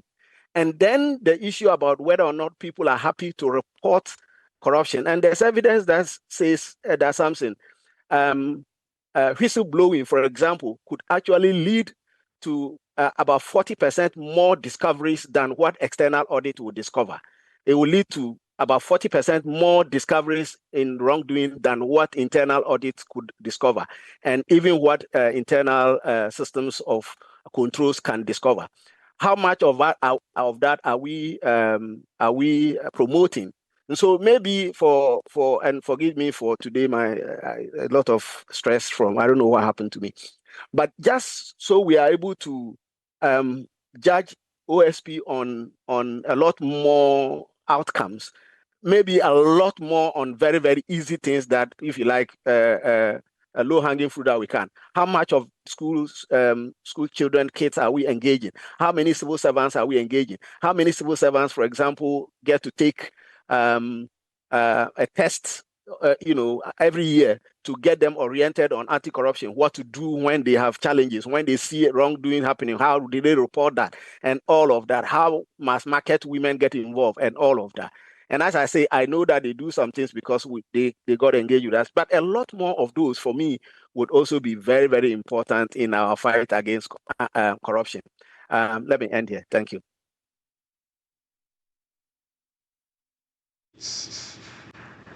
There's something I heard the SP mention before, and mention it in a way that's different from how I've heard everybody else talk about it.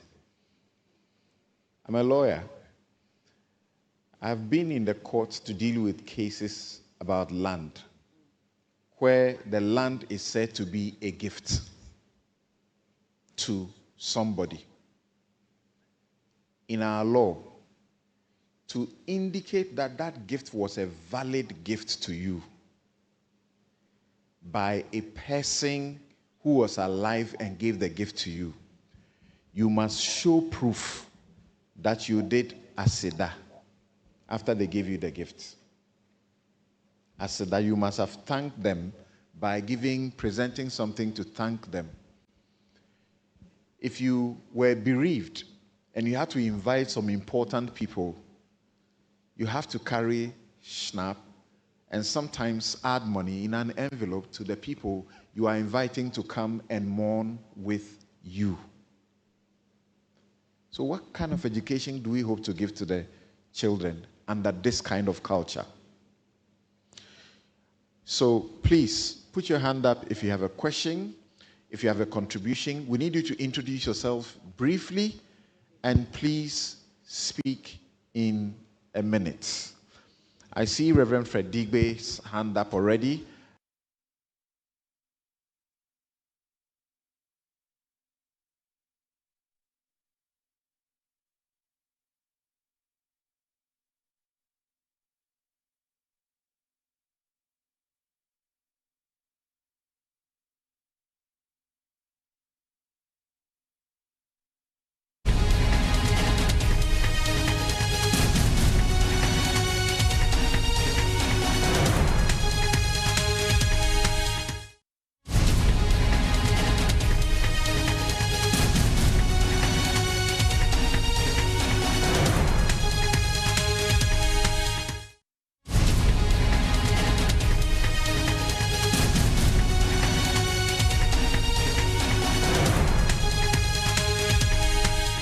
A lawyer.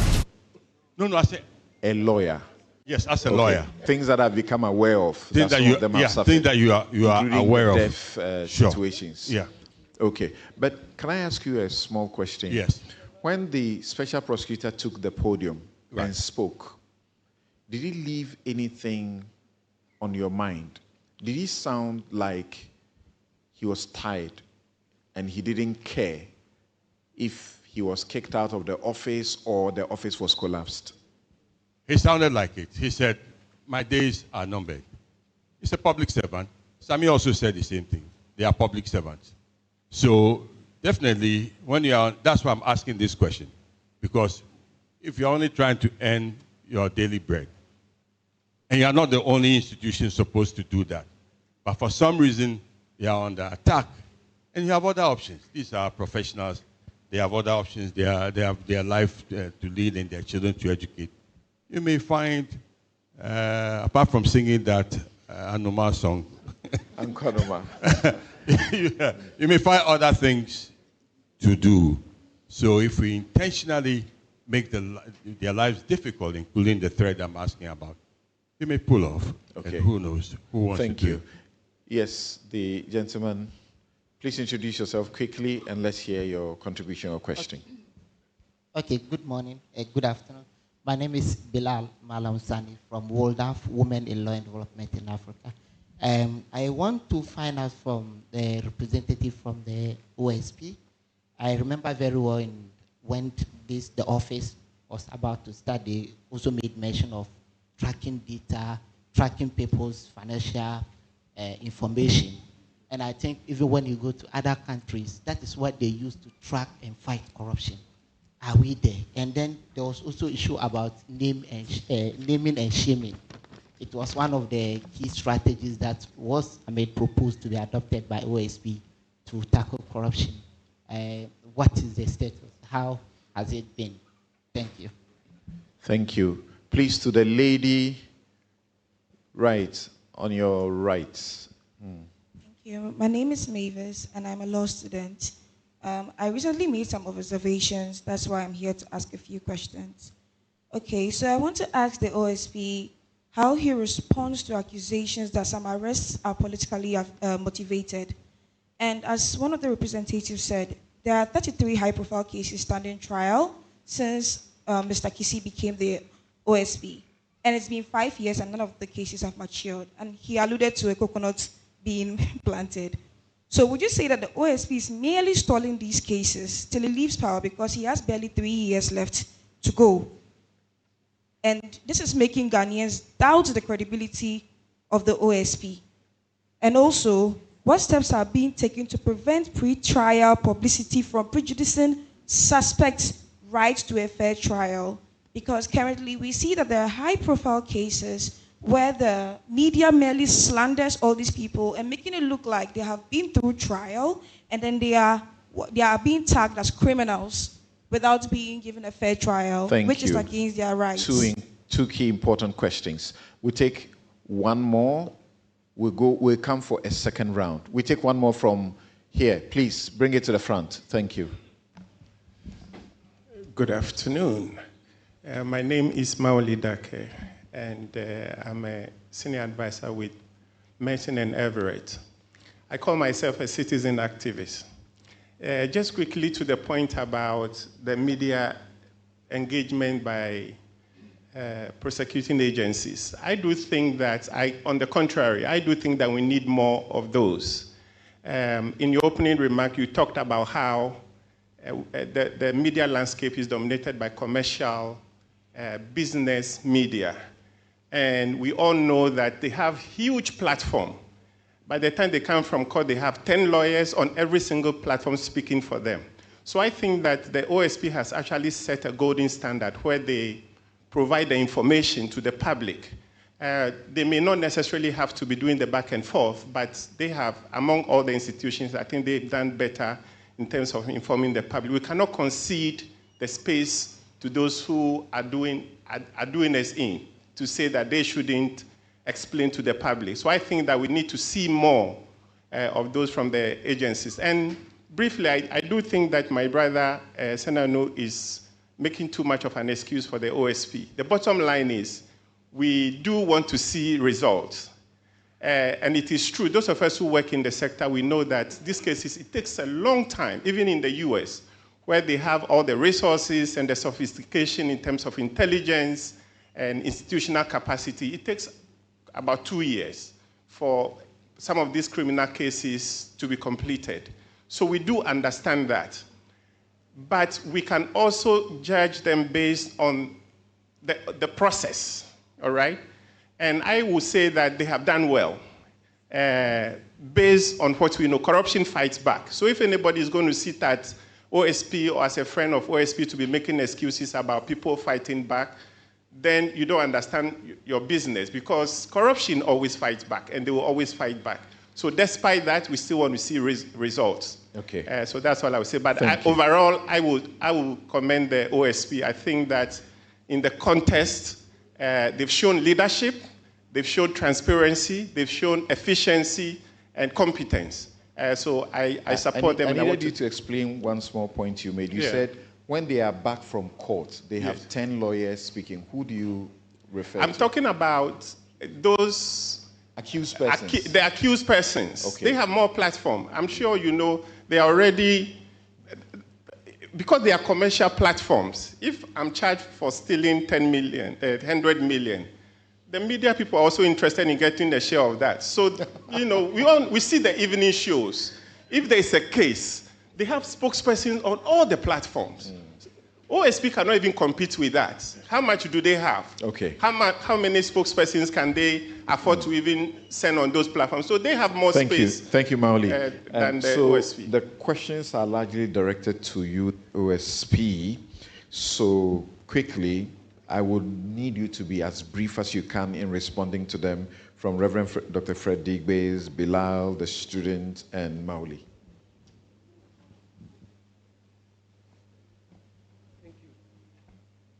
Thank you very much. I think to a large extent, the Mavis question has been taken care by my brother from another mother.